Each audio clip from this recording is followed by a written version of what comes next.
ಈಗ ಆರಂಭವಾಗಲಿದೆ ದೇಶದ ಅತಿ ದೊಡ್ಡ ಮುಕದ್ದಮೆ ಆಪ್ಕಿ ಅದಾಲತ್ ರಜತ್ ಶರ್ಮಾ ಅವರೊಂದಿಗೆ. ನಮಸ್ಕಾರ. Thank you. ಬನ್ನಿ, ಹಾಗಿದ್ರೆ ಶುರು ಮಾಡೋಣ ಆಪ್ಕಿ ಅದಾಲತ್ನಲ್ಲಿ ಇವತ್ತಿನ ಮೊಕದ್ದಮೆ. ಇವತ್ತಿನ ನಮ್ಮ ಅತಿಥಿ ಒಬ್ಬ ಎಂಥ ನಾಯಕ ಅಂತಂದ್ರೆ ಅವರು ಬಿಹಾರ್ನಲ್ಲಿ ಬಹಳ ಜನಪ್ರಿಯರಾಗಿದ್ದಾರೆ. ಇವರ ಸಭೆಗಳಲ್ಲಿ ಲಕ್ಷಾಂತರ ಜನರು ಬಂದು ಸೇರ್ತಾರೆ ಇವರ ಭಾಷಣವನ್ನ ಕೇಳೋದಕ್ಕೆ. ಇವರು 5 ಸ್ಥಾನದಲ್ಲಿ ಸ್ಪರ್ಧಿಸ್ತಾರೆ. ಆದ್ರೆ ಇವರ ಪಾರ್ಟಿಯ ಪ್ರಭಾವ ಸಂಪೂರ್ಣ ಬಿಹಾರದ ಮೇಲಿದೆ, ಅಲ್ಲಿರುವಂತ ಎಲ್ಲ 40 ಸೀಟುಗಳ ಮೇಲೆ. ಪ್ಲೀಸ್ ವೆಲ್ಕಮ್ ನಮ್ಮ ಅತಿಥಿ ಚಿರ ಯುವಕ ಚಿರಾಗ್ ಪಾಸ್ವಾನ್.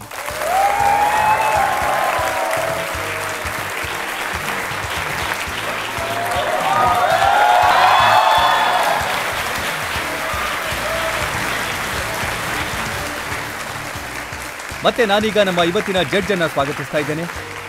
ದೈನಿಕ್ ಜಾಗರಣದ ಅಸೋಸಿಯೇಟ್ ಎಡಿಟರ್, ಒಬ್ಬ ಹಿರಿಯ ಜರ್ನಲಿಸ್ಟ್ ಕೂಡ, ಅನಂತ್ ವಿಜಯ್.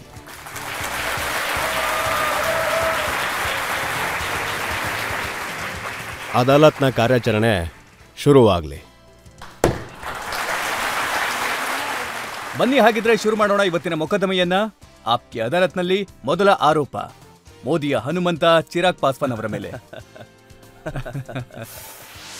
ಆಪ್ಕಿ ಅದಾಲತ್ನಲ್ಲಿ ಲೋಕ್ ಜನಶಕ್ತಿ ಪಾರ್ಟಿಯ ನ್ಯಾಷನಲ್ ಪ್ರೆಸಿಡೆಂಟ್ ಚಿರಾಗ್ ಪಾಸ್ವಾನ್ ಮೇಲಿರುವ ಆರೋಪವೆಂದರೆ ಇವರು ಆಕ್ಸಿಡೆಂಟಲ್ ಪೊಲಿಟಿಷಿಯನ್ ಎಂಬುದು.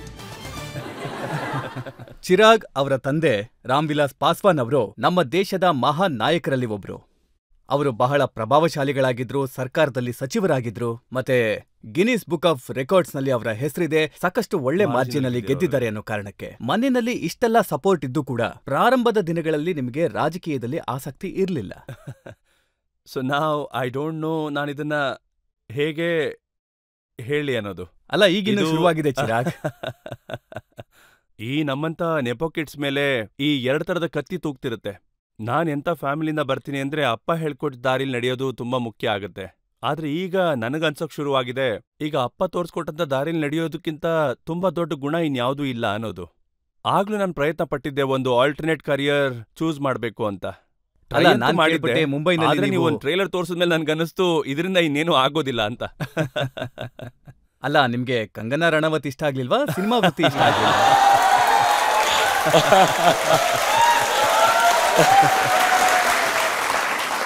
ಜನಗಳಿಗೆ ನಾವಿಬ್ರು ಜೊತೆಲಿರೋದು ಯಾವತ್ತೂ ಇಷ್ಟ ಆಗ್ಲಿಲ್ಲ. ಆದ್ರೆ ನಾವಿಬ್ರು ಈಗ ಪಾರ್ಲಿಮೆಂಟಲ್ ಜೊತೆಲೇ ಇರ್ಬೇಕಾಗತ್ತೆ. ನೀವು ಆ ದಿನಗಳಲ್ಲಿ ಫ್ಯಾಷನ್ ಡಿಸೈನರ್ ಕರಿಯರ್ ಕೂಡ ಟ್ರೈ ಮಾಡಿದ್ರಿ. ಹೌದು, but that was for a very short time. And who knows better than you, ಅದೊಂದು ಸಮ್ಮರ್ ವೆಕೇಶನ್ ಅಂತ ಟೈಮಲ್ಲಿ ಮಾಡ್ಬೇಕು ಅಂತ ನನ್ಗನ್ಸಿದ್ದು. ಅದ್ ನಾನ್ ಸ್ಕೂಲಲ್ಲಿದ್ದಾಗ ಆದಂತ ವಿಷಯ, ಬಟ್ ಯು ಸ್ಟಿಲ್ ರಿಮೆಂಬರ್. ಅದನ್ನ ಹೊಗಳಲೇಬೇಕು ನಾನು. ಅದೊಂದು ಸಣ್ಣ ಎಕ್ಸ್ಪೆರಿಮೆಂಟ್ ಆಗಿತ್ತು. ಆದ್ರೆ ಒಬ್ಬ ಲೀಡರ್ ಮಗ ಲೀಡರೇ ಆಗ್ಬೇಕು ಅಂತ ಬರ್ದಿತ್ತು ಅಂತ ಕಾಣುತ್ತೆ. ನನಗೆ ಬೇರೆ ಯಾವ ಆಪ್ಷನ್ ಇರಲಿಲ್ಲ.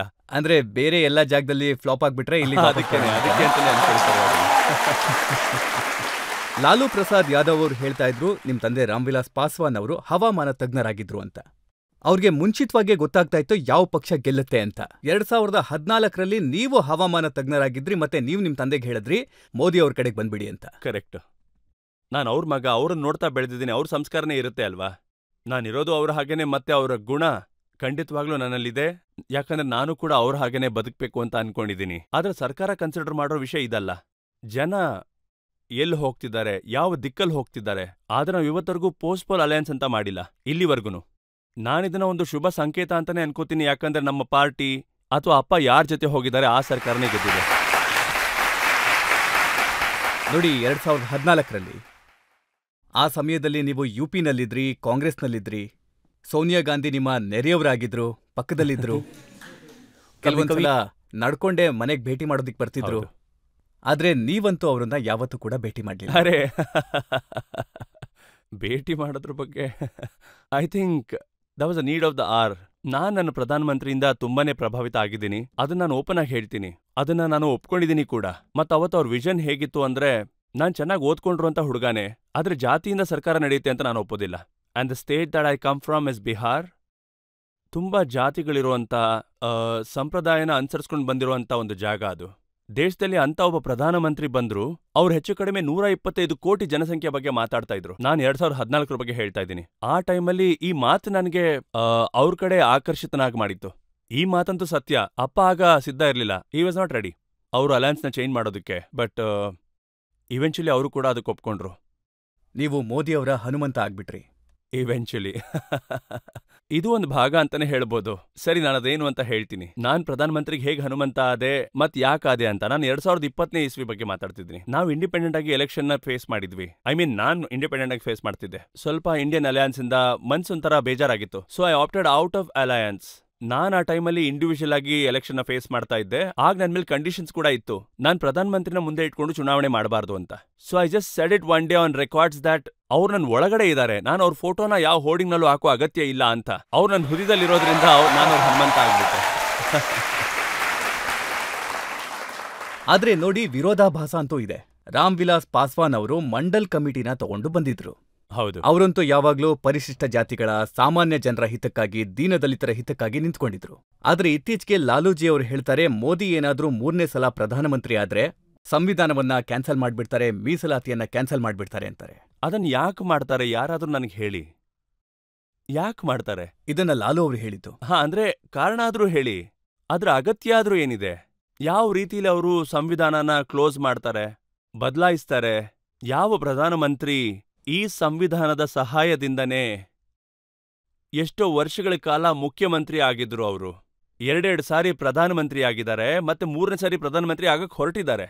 ಯಾವ ವ್ಯಕ್ತಿ ಹಲವಾರು ವರ್ಷಗಳಿಂದ ಇದೇ ಸಂವಿಧಾನದಿಂದ ದೇಶದ ಉನ್ನತಿಗೋಸ್ಕರ ಹೋರಾಡ್ತಾ ಇದ್ದಾರೆ? ಕಾರಣ ಏನು? ಅವ್ರ್ಯಾಕೆ ಸಂವಿಧಾನ ಬದಲಾಯಿಸ್ತಾರೆ? ಮತ್ ಯಾಕೆ? ಬಾಬಾ ಸಾಹೇಬ್ ಅವ್ರು ಮಾಡಿರೋಂಥ ಈ ಸಂವಿಧಾನ ತಮಾಷೆ ಅಲ್ವಲ್ಲ. ಇವತ್ತು ನಮ್ಮ ಪ್ರಧಾನಮಂತ್ರಿ ಅದೇ ಸಂವಿಧಾನದ ಮುಂದೆ ಒಬ್ಬ ಮುಖ್ಯಸ್ಥನಾಗಿ ಸಂವಿಧಾನದ ಮೇಲೆ ಶಪಥ ಮಾಡಿ ಹೇಳ್ತಿದ್ದಾರೆ, ಏನೇ ಆದ್ರೂ ಸಂವಿಧಾನದ ಆಧಾರದ ಮೇಲೆ ಆಗತ್ತೆ ಅಂತ. ಮತ್ ಇದೇ ಜನ ಯಾರು ಸಂವಿಧಾನ ಸಮಾಪ್ತಿ ಆಗತ್ತೆ ಅಂತ ಮಾತಾಡ್ತಿದಾರೋ ಅವರೇ ಸಂವಿಧಾನನ ಕೆಟ್ಟ ರೀತಿಲಿ ಬಳಸ್ಕೊಳ್ತಾ ಇರೋರು. ದೇಶದಲ್ಲಿ ಎಮರ್ಜೆನ್ಸಿ ಬರೋ ಹಾಗೆ ಮಾಡ್ದಂಥವ್ರು. ಯಾರು ಲೋಕತಂತ್ರದ ಬಗ್ಗೆ ಮಾತಾಡ್ತಾ ಇದ್ದಾರೆ ಅವ್ರು ಹೇಳ್ತಾರೆ ದೇಶದಲ್ಲಿ ಲೋಕತಂತ್ರ ಸಮಾಪ್ತಿ ಆಗತ್ತೆ ಅಂತ. ಸೊ ಎಮರ್ಜೆನ್ಸಿ ಟೈಮಲ್ಲಿ ಏನಾಗಿತ್ತು?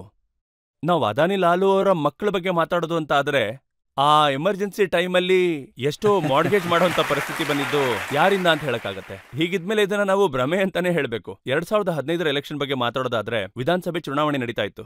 ಆಗ ಒಂದು ಜಾತಿ ಬಗ್ಗೆ ಮಾತಾಡ್ತಾ ರಿಸರ್ವೇಶನ್ ಕ್ಲೋಸ್ ಆಗ್ಬಿಡುತ್ತೆ ಅಂತ ಒಂದು ಹಂಗಾಮನೆ ಸೃಷ್ಟಿ ಮಾಡ್ಬಿಟ್ಟಿದ್ರು. ಆ ಪೂರ್ತಿ ಚುನಾವಣೆ ಅದೇ ಗುಂಗಲ್ಲೇ ನಡೆದ್ಬಿಡ್ತು. ನೀವು ಮಾತಾಡಿದ್ದೀರಾ, ಈ ಮೀಸಲಾತಿ ಯಾವತ್ತಾದ್ರೂ ಕೊನೆ ಆಗ್ಬಿಡುತ್ತಾ? ಗ್ಯಾರಂಟಿ ನಾನು ಹೇಳ್ತಾ ಇದ್ದೀನಲ್ವಾ, ನಾನ್ ಹೇಳ್ತೀನಿ. ನಮ್ ನಾಯಕರೆಲ್ಲರೂ ಇದುವರೆಗೂ ಅದನ್ನೇ ಹೇಳ್ತಾರೆ. ನಾವು ಸರ್ಕಾರದ ಒಂದು ಭಾಗ ಆಗಿದ್ದೀವಿ, ನಾವು ಜವಾಬ್ದಾರಿ ತಗೊಂಡು ಸಮಾಜದಲ್ಲಿ ವಂಚಿತರಾಗಿರೋ, ಶೋಷಿತರಾಗಿರೋ, ದಲಿತ, ಬಡ ಕುಟುಂಬದಿಂದ ಬರೋಂಥವ್ರಿಗೆ ಮೊದಲನೇ ಆದ್ಯತೆ ಕೊಡಬೇಕು. ಆದ್ರೆ ಇವತ್ತಿಗೂ ಕೂಡ ಅದು 100% ಆಗ್ತಿದೆ ಅಂತ ಹೇಳಕ್ ಆಗ್ತಿಲ್ಲ. ಫಾರ್ ಅನ್ ಎಕ್ಸಾಂಪಲ್, ನಾನು ಹೆಚ್ಚು ಕಡಿಮೆ 2019 ಬಗ್ಗೆ ಮಾತಾಡ್ತಾ ಇದ್ದೀನಿ, 18 ಅಥವಾ 19. ಆಗ ಒಂದ್ಸಾರಿ ಜಾತಿ ಮತ್ತೆ ಅಟ್ರಾಸಿಟಿ ಕೇಸ್ ಬಗ್ಗೆ ಒಂದು ದೊಡ್ಡ ಇಶ್ಯೂನೇ ಆಗಿತ್ತು, ಅದ್ರ ಡೈಲ್ಯೂಷನ್ ಬಗ್ಗೆ. ಆಗ ನನ್ನ ಗುರುಗಳು, ನನ್ನ ನಾಯಕರೆಲ್ಲ ಸೇರಿ ಸರ್ಕಾರದ ಮುಂದೆ ಹೋಗಿ ಬಲವಾಗಿ ನಿಂತ್ರು. ಆಗ ಇವೆಂಚುಯಲಿ ಅದನ್ನ ವಿಡ್ರಾ ಮಾಡೋ ಹಾಗಾಯ್ತು. ಆಗ ಎಕ್ಸ್ಟೆನ್ಷನ್ ಕೂಡ ಸಿಕ್ತು ಲೋಕಸಭೆ ಮತ್ತೆ ರಾಜ್ಯಸಭೆಯಲ್ಲಿ ಆ ಬಿಲ್ನ ಪಾಸ್ ಮಾಡೋದಕ್ಕೆ. ಇದನ್ನೆಲ್ಲ ನೋಡಿದ್ಮೇಲೆ ಪ್ರಧಾನಮಂತ್ರಿಯಿಂದ ಗ್ಯಾರಂಟಿ ಖಂಡಿತವಾಗ್ಲೂ ಇದೆ. ಇವತ್ತಿನ ದಿನ ನಾನು ಕೂಡ ಆ ಗ್ಯಾರಂಟಿಯನ್ನು ಕೊಡಬಲ್ಲೆ. ಎಲ್ಲಿವರೆಗೂ ಚಿರಾಗ್ ಪಾಸ್ವಾನ್ ಇರ್ತಾನೆ, ಖಂಡಿತವಾಗ್ಲೂ ಯಾರು ಯೋಚನೆ ಮಾಡೋಂತ ಅಗತ್ಯನೇ ಇಲ್ಲ. ಯಾವ ಬಡವರಿಗೂ ಅವರ ಹಕ್ಕನ್ನ ಕಿತ್ಕೊಳ್ಳೋದಿಲ್ಲ. ಇದು ನಾನ್ ಕೊಡುವಂತ ವಿಶ್ವಾಸ. ಲಾಲು ಅವರು ಹೇಳುವಂತ ಇನ್ನೊಂದು ಮಾತು ಏನು ಅಂತಂದ್ರೆ, ರಾಮ್ ವಿಲಾಸ್ ಪಾಸ್ವಾನ್ ಅವರು ಸೆಕ್ಯುಲರ್. ಆದ್ರೆ ನರೇಂದ್ರ ಮೋದಿ ಅವರು ಮುಸಲ್ಮಾನರ ವಿರೋಧಿಗಳು, ಅವರ ಆಡಳಿತದಲ್ಲಿ ಮುಸಲ್ಮಾನರು ಶೋಷಣೆಗೊಳಗಾಗ್ತಾ ಇದ್ದಾರೆ, ಅವರನ್ನ ಹೆದರಿಸ್ತಾ ಇದ್ದಾರೆ. ಅವರ ಸೆಕ್ಯುಲರಿಸಂನ ಡೆಫಿನೇಷನ್ ನನಗೆ ಅರ್ಥ ಆಗ್ತಾ ಇಲ್ಲ. ಒಂದು ಧರ್ಮವನ್ನ ಮುಂದೆ ಇಟ್ಕೊಂಡು ಈ ಅಪೀಸ್ಮೆಂಟ್ ಪೊಲಿಟಿಕ್ಸ್ ಮಾಡೋದು ಸೆಕ್ಯುಲರಿಸಂ ಅಂತ ಆದ್ರೆ ಇದನ್ನ ನಾನು ಖಂಡಿತವಾಗ್ಲೂ ಒಪ್ಪೋದಿಲ್ಲ. ನನ್ನ ಪ್ರಕಾರ ಭಾರತ ಒಂದು ಧರ್ಮದ ಆಧಾರಿತವಾದ ಒಂದು ದೇಶ, ಸೆಕ್ಯುಲರ್ ಕಂಟ್ರಿ ಅಂತೂ ಹೌದು. ಸೆಕ್ಯುಲರಿಸಂ ಅನ್ನೋದು ನಮ್ಮ ಮನಸ್ಸಲ್ಲಿ ಆಳವಾಗಿ ಉಳಿದಿದೆ. ಅದನ್ನ ತೋರ್ಸೋದಕ್ಕೆ ಒಬ್ಬೊಬ್ರಿಗೊಂದೊಂದು ದಾರಿ ಅಂತ ಇರುತ್ತೆ. ಈಗ ನೋಡಿ, ನೀವು ನನ್ನ ಉದಾಹರಣೆ ತಗೊಳ್ಳೋದಾದ್ರೆ, ನಾನು ಪೂಜೆ ಗೀಜೆ ತುಂಬಾ ಮಾಡ್ತೀನಿ, ನಾನು ದೇವಸ್ಥಾನಕ್ಕೆ ಹೋಗ್ತೀನಿ, ದೀಪ ಹಚ್ತೀನಿ, ಕುಂಕುಮ ಇಡ್ತೀನಿ. ಅದ್ರ ಅರ್ಥ ಇದಲ್ವಲ್ಲ ನಾನು ಬೇರೆ ಧರ್ಮನ ರೆಸ್ಪೆಕ್ಟ್ ಮಾಡೋದಿಲ್ಲ ಅಂತ. ಭಾರತ ಒಂದು ಅಂತ ಸಮಗ್ರ ದೇಶ, ಇಲ್ಲಿ ನಮ್ಗೆ ನಮ್ಮದೇ ಆದ ಲಿಬರ್ಟಿ ಅಂತ ಸಿಗುತ್ತೆ. ಮತ್ತೆ ನಮ್ಮ ದೇಶದಲ್ಲಿ ಮಾತ್ರನೇ ನಿಮ್ಗೆ ಅಷ್ಟು ದೊಡ್ಡ ಸ್ವಾತಂತ್ರ್ಯ ಇದೆ. ನೀವಿಲ್ಲಿ ಯಾವ ಧರ್ಮದ ಪಾಲನೆ ಬೇಕಾದ್ರೂ ಮಾಡ್ಬೋದು, ನಿಮಗೆ ಯಾವ ಧರ್ಮಕ್ಕೆ ಬೇಕಾದ್ರೂ ನೀವು ಹೋಗ್ಬೋದು. ನೋಡಿ, ಬಿಹಾರದಲ್ಲಿ ಲಾಲು ಅವರ ಭಾಷಣವನ್ನ ಕೇಳ್ತೇವೆ, ತೇಜಸ್ವಿ ಅವರ ಭಾಷಣವನ್ನ ಕೇಳ್ತೇವೆ. ಅವರ ಕಂಪ್ಲೇಂಟ್ ಏನು ಅಂದ್ರೆ ರಾಮ ಮಂದಿರದ ಹೆಸರಲ್ಲಿ ಮತಗಳನ್ನ ಕೇಳ್ತಾ ಇದ್ದಾರೆ. ಮತ್ ಇವರು ಯಾವ್ದ್ರ ಬಗ್ಗೆ ಮಾತಾಡಿ ಓಟ್ ತಗೊಳ್ತಿದ್ದಾರೆ ಅಂತ ನಿಮಗನ್ಸುತ್ತೆ ಹೇಳಿ? ರಾಮ ಮಂದಿರದ ಬಗ್ಗೆ ನಾವು ಮಾತಾಡ್ತೀವಿ ಅಂತ ಹೇಳಿ ಇವರು ಕೂಡ ಅದನ್ನೇ ತಾನೇ ಮಾಡ್ತಾ ಇದ್ದಾರೆ. ಇವತ್ತಿನವರೆಗೂ ಬಿಹಾರಲ್ಲಿ ಇರುವಂತ ತೊಂದರೆಗಳಾಗ್ಬೋದು, ಅದನ್ನ ಇವ್ರು ಯಾವತ್ತೂ ಅಟೆಂಡ್ ಮಾಡ್ತಾ ಇಲ್ಲ. ಅಲ್ಲ, ರಾಮ ಮಂದಿರ ಅನ್ನೋದು ತುಂಬಾ ಹಳೆ ವಿಷಯ. ಇದನ್ನ ಭಾರತೀಯ ಜನತಾ ಪಾರ್ಟಿಯ ಮ್ಯಾನಿಫೆಸ್ಟೋಲ್ಲಿ ಬರ್ಕೊಂಡಿದ್ದಾರೆ. ನನಗೆ ಯಾವ ವಿಷಯ ಖುಷಿ ಆಗುತ್ತೆ ಅಂದ್ರೆ ಇದು ಒನ್ಸ್ ಫಾರ್ ಆಲ್ ಕಂಪ್ಲೀಟ್ ಆಗಿ ಸಮಾಪ್ತಿ ಆಗೋಯ್ತು. ಯಾಕಂದ್ರೆ ಈ ವಿಷಯದ ಮೇಲೆ ಎಷ್ಟೋ ವರ್ಷಗಳಿಂದ ಪೊಲಿಟಿಕ್ಸ್ ನಡೀತಾ ಇತ್ತು. ನಾವೆಲ್ಲರೂ ಇದನ್ನ ತುಂಬಾ ವರ್ಷಗಳಿಂದ ನೋಡ್ಕೊಂಡ್ ಬಂದಿದೀವಿ. ನಾನಂತೂ ನಾನು ಹುಟ್ಟಾಗಿಂದ ನೋಡ್ತಾನೆ ಇದ್ದೀನಿ. ಯಾವಾಗ ಚುನಾವಣೆ ಅಂತ ಬಂದ್ರು ರಾಮ ಮಂದಿರದ ವಿಷಯ ಬರ್ತಾ ಇತ್ತು. ನೀವು 2010, 2015 ಯಾವ್ದು ಬೇಕಾದ್ರೂ ಉದಾಹರಣೆಯಾಗಿ ತಗೊಳ್ಳಿ, ಆಗ್ಲೂ ರಾಮ ಮಂದಿರದ ವಿವಾದದ ಬಗ್ಗೆನೇ ಮಾತಾಡ್ತಿದ್ರು. ಆರ್ಟಿಕಲ್ 370 ಬಗ್ಗೆನೇ ಮಾತಾಡ್ತಾ ಇದ್ರು. ಎಷ್ಟೋ ವರ್ಷಗಳ ಕಾಲ ವಿಮೆನ್ ರಿಸರ್ವೇಶನ್ ಇಲ್ಲ ಅಂತ ಮಾತಾಡ್ತಿದ್ರು. ಈ ಸರ್ಕಾರ ಒನ್ಸ್ ಫಾರ್ ಆಲ್ ಈ ಎಲ್ಲಾ ವಿಷಯಗಳನ್ನ ಒಂದೇ ಸತಿ ಅಟೆಂಡ್ ಮಾಡಿದ್ದಾರೆ. ಆಗೋಯ್ತು, ರಾಮ ಮಂದಿರ್ ಮುಗೀತು. ಈಗ ಯಾರಿಗ್ ಹೋಗ್ಬೇಕು ಅನ್ಸುತ್ತೋ ಅವ್ರು ಹೋಗೇ ಹೋಗ್ತಾರೆ. ಇವರೆಲ್ಲ ಮಾತಾಡ್ತಾರೆ ಅದನ್ನ ದೊಡ್ಡ ಇವೆಂಟ್ ಮಾಡ್ಬಿಟ್ರು ಅಂತ. ಭಗವಂತ ರಾಮ 500 ವರ್ಷಗಳಾದ್ಮೇಲೆ ನಮಗ್ ನೋಡೋಕ್ ಸಿಕ್ಕಿದ್ದಾರೆ. ಜನ ಭಕ್ತಿಯಿಂದ ಅವ್ರು ನೋಡೋಕ್ ಹೋಗ್ಬಾರ್ದು. ನೀವ್ ನನ್ನನ್ನ ಕೇಳೋದಾದ್ರೆ ನನಗಿದು ತುಂಬಾ ದೊಡ್ಡ ವಿಷಯನೇ. ಮತ್ತೆ ಇವರೆಲ್ಲ ಹೇಳ್ತಾರೆ ಮೋದಿ ಇದನ್ನ ಬಿಜೆಪಿ ಇವೆಂಟ್ ಮಾಡ್ಬಿಟ್ರು ಅಂತ. ನನಗೆ ಹೇಳಿ, ಬಿಜೆಪಿ ಅವರು ಎಷ್ಟು ಮಂದಿರ ತರ್ದಿದ್ದಾರೆ. ನೋಡಿ, ರಾಹುಲ್ ಗಾಂಧಿ ಅವರ ಭಾಷಣ ಕೇಳಿದ್ದೇವೆ, ನೀವು ಕೂಡ ಕೇಳಿರ್ಬಹುದು. ರಾಹುಲ್ ಗಾಂಧಿ ಅವರು ಹೇಳ್ತಾರೆ, ನೀವಲ್ಲಿ ಅಮಿತಾಬ್ ಬಚ್ಚನ್ ಅವ್ರನ್ನ ನೋಡಿದ್ರಿ, ಐಶ್ವರ್ಯ ರೈ ಅವರನ್ನ ನೋಡಿದ್ರಿ, ಆದ್ರೆ ಯಾವುದೇ ಒಬ್ಬ ಬಡ ವ್ಯಕ್ತಿಯನ್ನ ನೀವು ನೋಡ್ಲಿಲ್ಲ. ಯಾಕಂದ್ರೆ ಇವ್ರು ಯಾರು ಬಂದಿಲ್ಲ ಅಲ್ವಾ, ಅದಕ್ಕೆ ಅವ್ರಿಗೆ ಗೊತ್ತಿಲ್ಲ ಯಾರ್ಯಾರು ಬಂದಿದ್ರು ಅನ್ನೋದು. ನಿಮ್ಗೆ ಅನ್ಸೋದಿಲ್ವಾ? ಯಾಕಂದ್ರೆ ಇವ್ರು ಯಾರು ಅಲ್ಲಿಗೆ ಬಂದಿಲ್ಲ. ಯಾಕಂದ್ರೆ ಅಲ್ಲಿ ಸಾಧು ಸಂತರಿಂದ ಹಿಡಿದು ಸಮಾಜದ ಪ್ರತಿ ವರ್ಗದವರು ಕೂಡ ಅಲ್ಲಿಗೆ ಬಂದಿದ್ರು. ಈ ಸಮಾವೇಶದ ವಿಕಾಸ ಅಂತ ನಮ್ಮ ಪ್ರಧಾನಮಂತ್ರಿಗಳು ಏನ್ ಮಾತಾಡ್ತಾರೆ, ಸಬ್ಕಾ ಸಾಥ್ ಸಬ್ಕಾ ವಿಕಾಸ್, ರಾಜನೀತಿನ ಮೊದಲನೇ ಸಾರಿ ದೇಶದ ಪ್ರತಿ ಕ್ಷೇತ್ರನ ಜೊತೆಗೆ ಜೋಡಿಸಿದ್ದು. ಅವರು ಇಂಡಸ್ಟ್ರಿಯಲಿಸ್ಟ್ ಆಗಿರ್ಬೋದು. ಅಷ್ಟೇ ಅಲ್ಲ, ಭಾರತೀಯ ಸಿನಿಮಾ ಅನ್ನೋದು ನಮ್ಮ ದೇಶದೇ ಒಂದು ಭಾಗ ಅಲ್ವಾ. ಅವ್ರಿಗೂ ಗೌರವ ಕೊಡ್ಬೇಕು, ಅವ್ರಲ್ಲಿರ್ಬೇಕು. ಅವ್ರನ್ನ ಯಾಕಿಂತ ಈವೆಂಟ್ಸ್ಗೆ ನಾವು ಕರಿಬಾರ್ದು? ಅವ್ರನ್ನ ಕರೆದಿದ್ರಿಂದ ಏನ್ ತಪ್ಪಾಯ್ತು ಅಂತ ಆದ್ರೂ ಹೇಳಿ. ಸಮಾಜದಲ್ಲಿರೋ ಎಲ್ಲ ಸಾಹುಕಾರಿರ್ಬೋದು, ಬಡವರಿರ್ಬೋದು, ಎಲ್ರನ್ನೂ ಸೇರಿಸಿ ಒಂದು ವೇದಿಕೆಗೆ ತರೋದೇ ಸಬ್ಕಾ ಸಾಥ್ ಸಬ್ಕಾ ವಿಕಾಸ್. ನೋಡಿ, ನೀವು ಎಷ್ಟೇ ಸಬ್ಕಾ ಸಾಥ್ ಸಬ್ಕಾ ವಿಕಾಸ್ ಅಂತ ಹೇಳಿದ್ರು ಕೂಡ ನಿಮಗ್ ಗೊತ್ತಿದೆ ಬಿಹಾರದಲ್ಲಿ ಎಷ್ಟು ಮುಸ್ಲಿಂ ವೋಟ್ಸ್ ಇದೆಯೋ. ನಿಮ್ಗನ್ಸುತ್ತಾ ಅದರಲ್ಲಿ 1% ಆದ್ರೂ ಲಾಲೂಜಿಗೆ ಹೋಗುತ್ತೆ ಅಥವಾ RJDಗೆ ಹೋಗುತ್ತೆ ಅನ್ಸುತ್ತೆ? ಇಲ್ಲ, ಬಿಲ್ಕುಲ್ ಹೋಗೋದಿಲ್ಲ. ನಾನ್ ಹೇಳ್ತೀನಿ, ಯಾಕಂದ್ರೆ ಯಾವಾಗ್ಲೂ ಹೋಗುತ್ತೆ. ಇಲ್ಲ, ನಾನು ನಿಮ್ಗೆ ಅದನ್ನ ಹೇಗೆ ಅಂತ ಅರ್ಥ ಮಾಡಿಸ್ತೀನಿ. ನಾನೀಗ ನಮ್ಮ ಲೋಕಸಭೆ ಬಗ್ಗೆನೇ ಮಾತಾಡ್ತೀನಿ. 2014 ಮತ್ತು 2019 ಈ ಎರಡೂ ಸೇರಿ ನಾನು ಕನ್ಫರ್ಮ್ ಆಗಿ ಹೇಳ್ತಾ ಇದ್ದೀನಿ, ಪ್ರತಿ ಸಾರಿ ಮುಸಲ್ಮಾನರು ನನಗೆ ವೋಟ್ ಮಾಡಿದ್ದಾರೆ, ಯಾದವ್ರು ನನ್ಗೆ ವೋಟ್ ಮಾಡಿದ್ದಾರೆ. ನಾನು ಏನ್ ಹೇಳ್ತೀನಿ ಅಂದ್ರೆ ರಜತ್ ಸರ್, ಧರ್ಮದ ಆಧಾರದಲ್ಲಿ ವೋಟ್ ಆಗತ್ತೆ ಅಂತ ನಾನು ನಂಬೋದಿಲ್ಲ. ನನ್ಗೇನ್ ಅರ್ಥ ಆಗಲ್ಲ ಅಂದ್ರೆ ಯಾಕೆ ಬಿಹಾರದವ್ರಿಗೆ ಮುಸಲ್ಮಾನ್ ಬಿಹಾರಿ, ಮುಂದುವರೆದ ಬಿಹಾರಿ, ಹಿಂದುಳಿದ ಬಿಹಾರಿ ಅಂತ. ಬಿಹಾರಿ ಅಂದ್ರೆ ಬಿಹಾರಿ ಅಷ್ಟೇ. ನಾನ್ ಬಿಹಾರದಲ್ಲಿದ್ದು ಬಿಹಾರ ಬಗ್ಗೆ ಮಾತಾಡ್ತೀನಿ ಅಂತ ಆದ್ರೆ ನಾನು ಬಿಹಾರದ 13 ಕೋಟಿ ಜನಗಳ ಬಗ್ಗೆ ಮಾತಾಡ್ತೀನಿ. ಒಂದ್ ವೇಳೆ ಭಾರತನ ಮುಂದುವರೆದ ದೇಶ ಆಗಿ ಮಾಡ್ಬೇಕು ಅಂತ ಆದ್ರೆ ಇದನ್ನ ನಾವು ಮೊದಲು ಕಿತ್ತ ಹಾಕ್ಬೇಕು. ಈ ಜಾತಿ ಭೇದನ ಮೊದಲು ತೊರೆದು ಹಾಕ್ಬೇಕು. ಮತ್ ನಾವ್ ಇನ್ನೊಂದನ್ನ ತುಂಬಾ ಮುಖ್ಯವಾಗಿ ತಿಳ್ಕೋಬೇಕು. ಈ ದೇಶದಲ್ಲಿ ಯಾರು ಸಾಹುಕಾರಿದಾರೋ ಅವ್ರು ಸಾಹುಕಾರ ಆಗ್ತಾನೆ ಹೋಗ್ತಿದ್ದಾರೆ, ಯಾರು ಬಡವರಿದಾರೋ ಅವ್ರು ಬಡವರಾಗ್ತಾ ಇದಾರೆ. ನಾವು ಯೋಚನೆ ಮಾಡಿ ಈ ದೇಶನ ಮುಂದುವರೆದ ದೇಶವನ್ನಾಗಿ ಮಾಡ್ಬೇಕು ಅಂತ ಆದ್ರೆ ಈ ಸಾಹುಕಾರರು ಮತ್ತೆ ಬಡವರ ಮಧ್ಯೆ ಇರುವಂತ ಗ್ಯಾಪ್ ನಾವು ಕಡಿಮೆ ಮಾಡ್ಬೇಕಾಗತ್ತೆ. ಈ ಬಡವರನ್ನ ನಾವು ಮೊದಲು ಬಡತನದಿಂದ ಮೇಲೆತ್ತಬೇಕಾಗತ್ತೆ. ಈ ಸಾಹುಕಾರ ದುಡ್ಡು ಅಂತ ಏನಿದೆ ಅದರ ಈಕ್ವಲ್ ಡಿಸ್ಟ್ರಿಬ್ಯೂಷನ್ ಮಾಡ್ಬೇಕಾಗತ್ತೆ. ಅದನ್ನ ಸಮಾಜದ ಬಡವರ ಉದ್ಧಾರಕ್ಕಾಗಿ ನಾವು ಬಳಸ್ಕೊಳ್ಬೇಕಾಗತ್ತೆ. ಜನರಿಂದ ಒಂದೆರಡು ಪ್ರಶ್ನೆಗಳನ್ನ ನಾವೀಗ ತಗೊಳ್ಳೋಣ. ಸರ್, ನನ್ನ ಪ್ರಶ್ನೆ ಏನು ಅಂದ್ರೆ, ಸ್ವಲ್ಪ ದಿನಗಳ ಹಿಂದೆ ತೇಜಸ್ವಿ ಯಾದವ್ ಅವರು ನವರಾತ್ರಿ ಸಮಯದಲ್ಲಿ ಮೀನ್ ತಿಂತಾ ಇರೋ ವಿಡಿಯೋನ ಪೋಸ್ಟ್ ಮಾಡಿದ್ರು. ನಿಮ್ಗಿದು ಸರಿ ಅನ್ಸುತ್ತಾ ಹೇಗೆ? ನೋಡಿ, ಮೊದಲನೇದಾಗಿ ಯಾರು ಏನ್ ತಿಂತಾರೆ, ಏನ್ ತಿನ್ನೋದಿಲ್ಲ, ಇದರಿಂದ ಯಾರಿಗೂ ಕಳ್ಕೊಳ್ಳೋದು ಪಡ್ಕೊಳ್ಳೋದು ಏನೂ ಇರಲೇಬಾರ್ದು. ನೀವು ಏನ್ ತಿಂತೀರಾ, ಏನ್ ತಿನ್ನಬಾರ್ದು ಅನ್ನೋದ್ರಿಂದ ದೇಶಕ್ಕಾಗುವಂತ ಪ್ರಯೋಜನಗಳೇನೂ ಇಲ್ಲ. ಪ್ರಾಬ್ಲಮ್ ಅರೈಸಸ್ ಯಾವಾಗ ಇದನ್ನ ನೀವು ತೋರಿಕೆ ಮಾಡ್ಕೊತೀರಾ ಆಗ. ಅಂಡ್ ನೀವು ಯಾವ ರೀತಿ ಮೀನಿನ ಬಗ್ಗೆ ಮಾತಾಡ್ತಾ ಇದ್ದೀರಾ, ತೋರಿಸ್ತಾ ಇದ್ದೀರಾ, ಮತ್ತು ಒಂದಾದ್ಮೇಲೆ ಒಂದು ಜ್ಯೂಸ್ ಬಾಟಲ್ನ ಹೇಗೆ ತೋರಿಸ್ತಾ ಇದ್ದೀರಾ, ಇದು ವಾಟರ್ ಮೆಲನ್ ಜ್ಯೂಸು, ಇದು ಆರೆಂಜ್ ಜ್ಯೂಸು, ಇದನ್ನ ಬಾರ್ಲಿಯಿಂದ ಮಾಡಿದೀವಿ, ಇದನ್ನ ತಿನ್ಬೇಕು, ಇದನ್ನ ಕುಡಿಬೇಕು, ಇದು ನಿಮ್ಗೆ ಹೀಟ್ ಆಗದಿರೋ ತರ ನೋಡ್ಕೊಳ್ಳುತ್ತೆ. ಇದು ನೀವು ಯಾರಿಗೆ ತೋರಿಸ್ತಾ ಇದ್ದೀರಾ? ಯಾವ ದೇಶದಲ್ಲಿ, ಯಾವ ಪ್ರದೇಶದಲ್ಲಿ ಒಂದು ದೊಡ್ಡ ಜನಾಂಗ 2 ಹೊತ್ತಿನ ಊಟಕ್ಕೋಸ್ಕರ ಕಷ್ಟಪಡ್ತಾ ಜೀವನ ಮಾಡ್ತಾ ಇದ್ದಾರೆ. ಕೆಲವು ನಾಯಕರು ಹೇಳ್ತಾರೆ ಇದರಿಂದ ಕೆಲವ್ರಿಗೆ ನೋವಾಗ್ಬೋದು ಅಂತ. ನೀವಿದೆಲ್ಲ ಮಾಡ್ತಿರೋದು ಅದಾಗ್ಲಿ ಅಂತಾನೆ ತಾನೇ? This is intentional. ನೀವು ಒಂದು ಜನಾಂಗ ಅಥವಾ ಒಂದು ವರ್ಗದ ಜನರ ನಂಬಿಕೆಯನ್ನ ಎಲ್ಲೋ ಒಂದ್ ರೀತಿ ಕೆಡಿಸೋಂತ ಪ್ರಯತ್ನನ ಮಾಡ್ತಾ ಇದ್ದೀರಾ. ನವರಾತ್ರಿಯ ಮೊದಲನೇ ದಿನ ನಾನು ಕೂಡ ಮನೆಯಿಂದ ಹೊರಟಾಗ ಪೂಜೆ ಮಾಡೇ ಹೊರಡ್ತೀನಿ. That day the first thing I saw was ಯಾರೊಬ್ರು ಮೀನನ್ನ ಹಿಡ್ಕೊಂಡ್ರು ಅಂತದ್ದು ಇನ್ ಹೆಲಿಕಾಪ್ಟರ್. ಅದನ್ನ ಏನಾಯ್ತು ಹೇಳಿ? ಒಂದ್ ವೇಳೆ ಅದು ಪ್ರೀವಿಯಸ್ ದಿನದ ಫುಟೇಜ್ ಅಂತಾನೆ ಆಗಿದ್ರೆ ನಿಮ್ ಸೋಷಿಯಲ್ ಮೀಡಿಯಾ ಅಷ್ಟು ಆಕ್ಟಿವ್ ಆಗಿದೆ ಅಲ್ವಾ, ಅವ್ರು ಅದನ್ನ ಹಿಂದಿನ ದಿನನೇ ಪೋಸ್ಟ್ ಮಾಡ್ಬೋದಿತ್ತಲ್ವಾ? ನವರಾತ್ರಿಯ ಮೊದಲನೇ ದಿನಾನೇ ಯಾಕೆ ಪೋಸ್ಟ್ ಮಾಡ್ಬೇಕು? This was absolutely not called for. ಇದ್ರ ಅಗತ್ಯ ಖಂಡಿತವಾಗ್ಲೂ ಯಾವುದೇ ಆಂಗಲ್. ಚಿರಾಗ್ ಅವ್ರು ಹೇಳ್ತಾ ಇರೋದು, ಒಂದ್ ವೇಳೆ ಬಿಜೆಪಿ ಸರ್ಕಾರ 3ನೇ ಸಲ ಬಂದ್ರೆ ಮೋದಿಜಿ ನಿರ್ಧಾರ ಮಾಡ್ತಾರಾ ನೀವ್ ಏನ್ ಕುಡಿಬೇಕು, ರಿಯಲಿ ಯಾವ ಬಟ್ಟೆ ಹಾಕೋಬೇಕು, ಏನ್ ತಿನ್ಬೇಕು ಅನ್ನೋದನ್ನ. 3 ಸಾರಿ ಅವರು ಗುಜರಾತಿನ ಮುಖ್ಯಮಂತ್ರಿ ಆಗಿದ್ರು.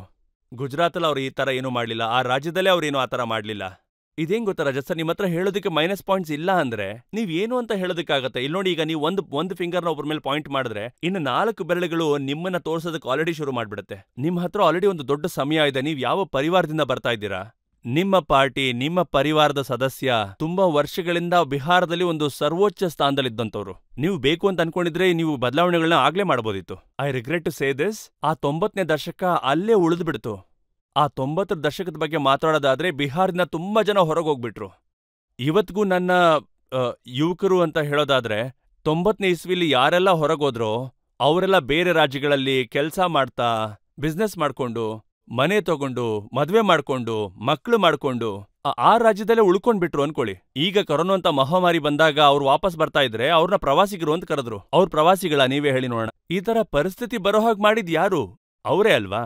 ಇವ್ರತ್ರ ಈ ಪ್ರಶ್ನೆಗೆ ಉತ್ತರ ಅಂತೂ ಖಂಡಿತವಾಗ್ಲೂ ಇಲ್ಲ ನಮಗ್ ಕೊಡೋದಕ್ಕೆ. ಸೊ ಇದೆಲ್ಲ ಕನ್ಸಿಡರ್ ಮಾಡಿದ್ರೆ ತಲೆ ಇಲ್ದೆ ಮಾತಾಡ್ತಿದ್ದಾರೆ ಅಂತ ಅನ್ಸುತ್ತೆ. ಮೋದಿ 3ನೇ ಸಾರಿ ಪ್ರಧಾನಿ ಆದ್ರೆ ಈ ಸಂವಿಧಾನ ಇರೋದಿಲ್ಲ, ಎಲ್ಲ ಮುಗಿದೋಗುತ್ತೆ. ಅವ್ರು ಈಗಷ್ಟೇ ಅಲ್ಲ, 2000 ಇಸ್ವಿಯಿಂದ ಒಳ್ಳೆ ಸ್ಥಾನದಲ್ಲೇ ಇದ್ದಾರೆ. ಅವ್ರು ರಾಜ್ಯದ ಮುಖ್ಯಮಂತ್ರಿ ಆಗಿದ್ರು. 25 ವರ್ಷ ಆಯ್ತು ಪೊಲಿಟಿಕ್ಸ್ ಅಲ್ಲಿ. ಇಲ್ಲಿವರೆಗೂ ಆ ರಾಜ್ಯದಲ್ಲೂ ಏನು ತಪ್ಪಾಗಿಲ್ಲ, ನಮ್ಮ ದೇಶದಲ್ಲೂ ಯಾವುದೇ ತಪ್ಪಾಗಿಲ್ಲ. 400 ಸೀಟ್ ಗೆಲ್ತಾರ? 100%. ನಾವು ಇನ್ನೊಂದು ಪ್ರಶ್ನೆ ತಗೊಳ್ಳೋಣ. ಸರ್, ನಾವೀಗಾಗಲೇ ನೋಡಿದೀವಿ, ನೀವು ಕಂಗನಾ ಅವ್ರ ಜೊತೆ ಫಿಲಮಲ್ಲಿ ಮಾಡಿದ್ದೀರಾ. ಮತ್ತೆ ಈಗ ನಾವು ನೋಡ್ತಾ ಇರೋ ಹಾಗೆ ಕಂಗನಾ ಅವರು ಕೂಡ ರಾಜಕೀಯಕ್ಕೆ ಬಂದಿದ್ದಾರೆ. ಸರ್, ನಿಮ್ ಕಡೆಯಿಂದ ಅವ್ರಿಗೆ ಏನಾದ್ರೂ ಟಿಪ್ಸ್ ಕೊಡೋದಕ್ಕೆ ಇಷ್ಟಪಡ್ತೀರಾ ಅವ್ರ ಭವಿಷ್ಯಕ್ಕೋಸ್ಕರ?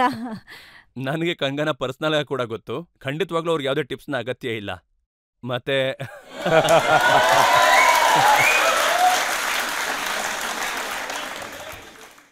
ನಾನು ಇಂಥ ಒಂದು ದೊಡ್ಡ ರಿಸ್ಕ್ ಎಲ್ಲ ತಗೊಳ್ಳೋದಿಲ್ಲ. ಅವ್ರಿಗೆ ಚೆನ್ನಾಗೇ ಗೊತ್ತಿದೆ.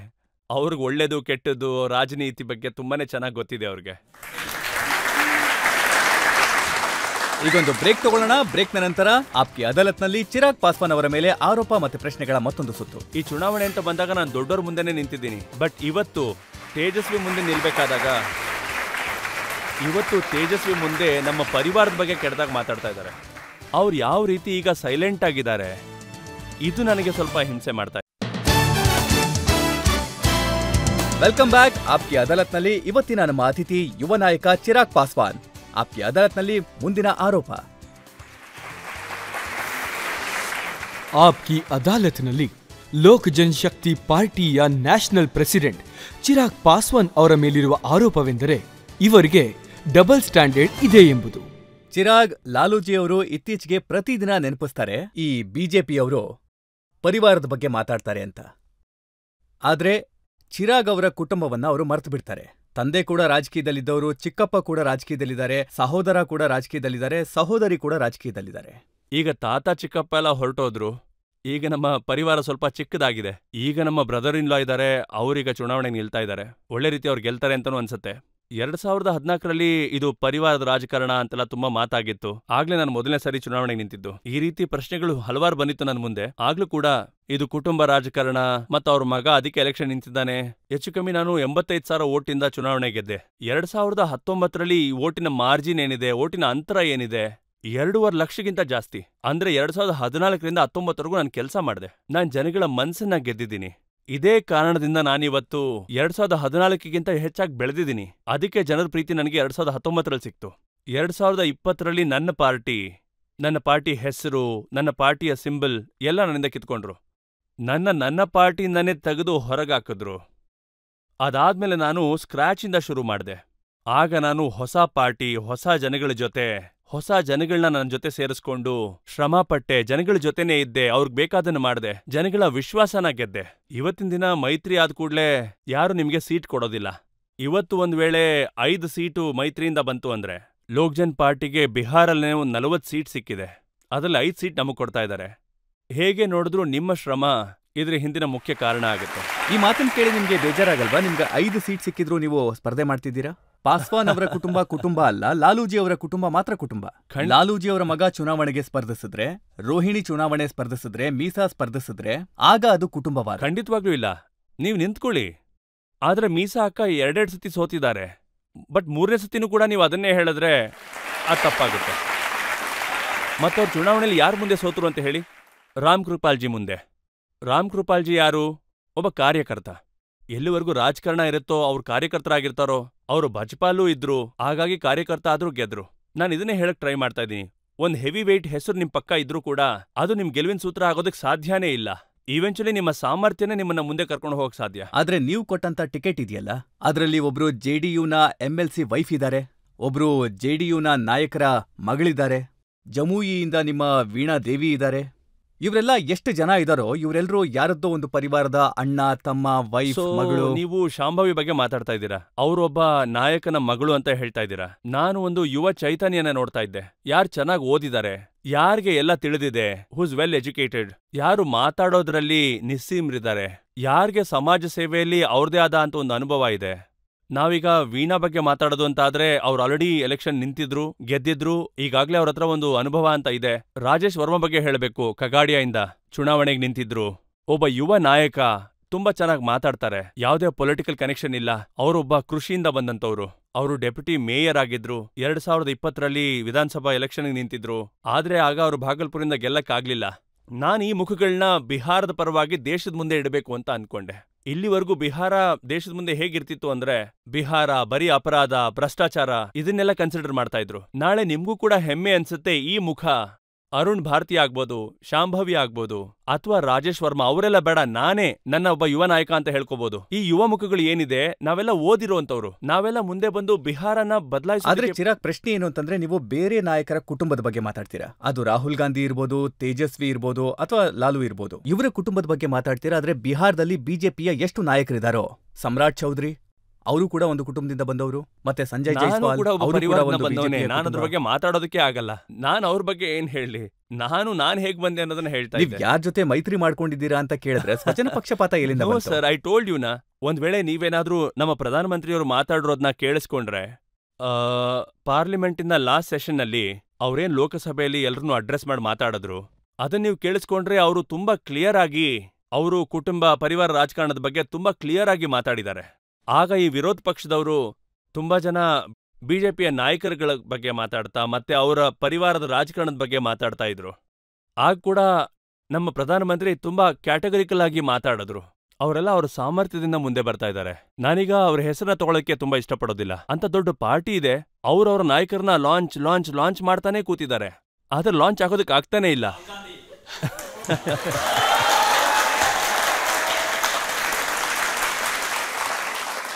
ಸೊ ಅದು ತಪ್ಪು. ನೋಡಿ, ಪರವಾಗಿಲ್ಲ, ನೀವು ಅವಕಾಶ ಕೊಡಿ, ಆದ್ರೆ ಪದೇ ಪದೇ ಅವ್ರಿಗೆ ಕೊಡ್ತಾ ಕೂರೋದು ಸರಿ ಅಂತ ಅನ್ಸಲ್ಲ. ಅದಕ್ಕಾಗೆ ನೋಡಿ, ತೇಜಸ್ವಿ ಯಾದವ್ ಅವ್ರು ಹೇಳ್ತಾರೆ, ಈ ಬಿಜೆಪಿ ಅವರು ಸಗಣಿನ ಹಲ್ವಾನ ಸಗಣಿ ಅಂತ ಮಾರ್ತಿದ್ದಾರೆ ಅಂತ.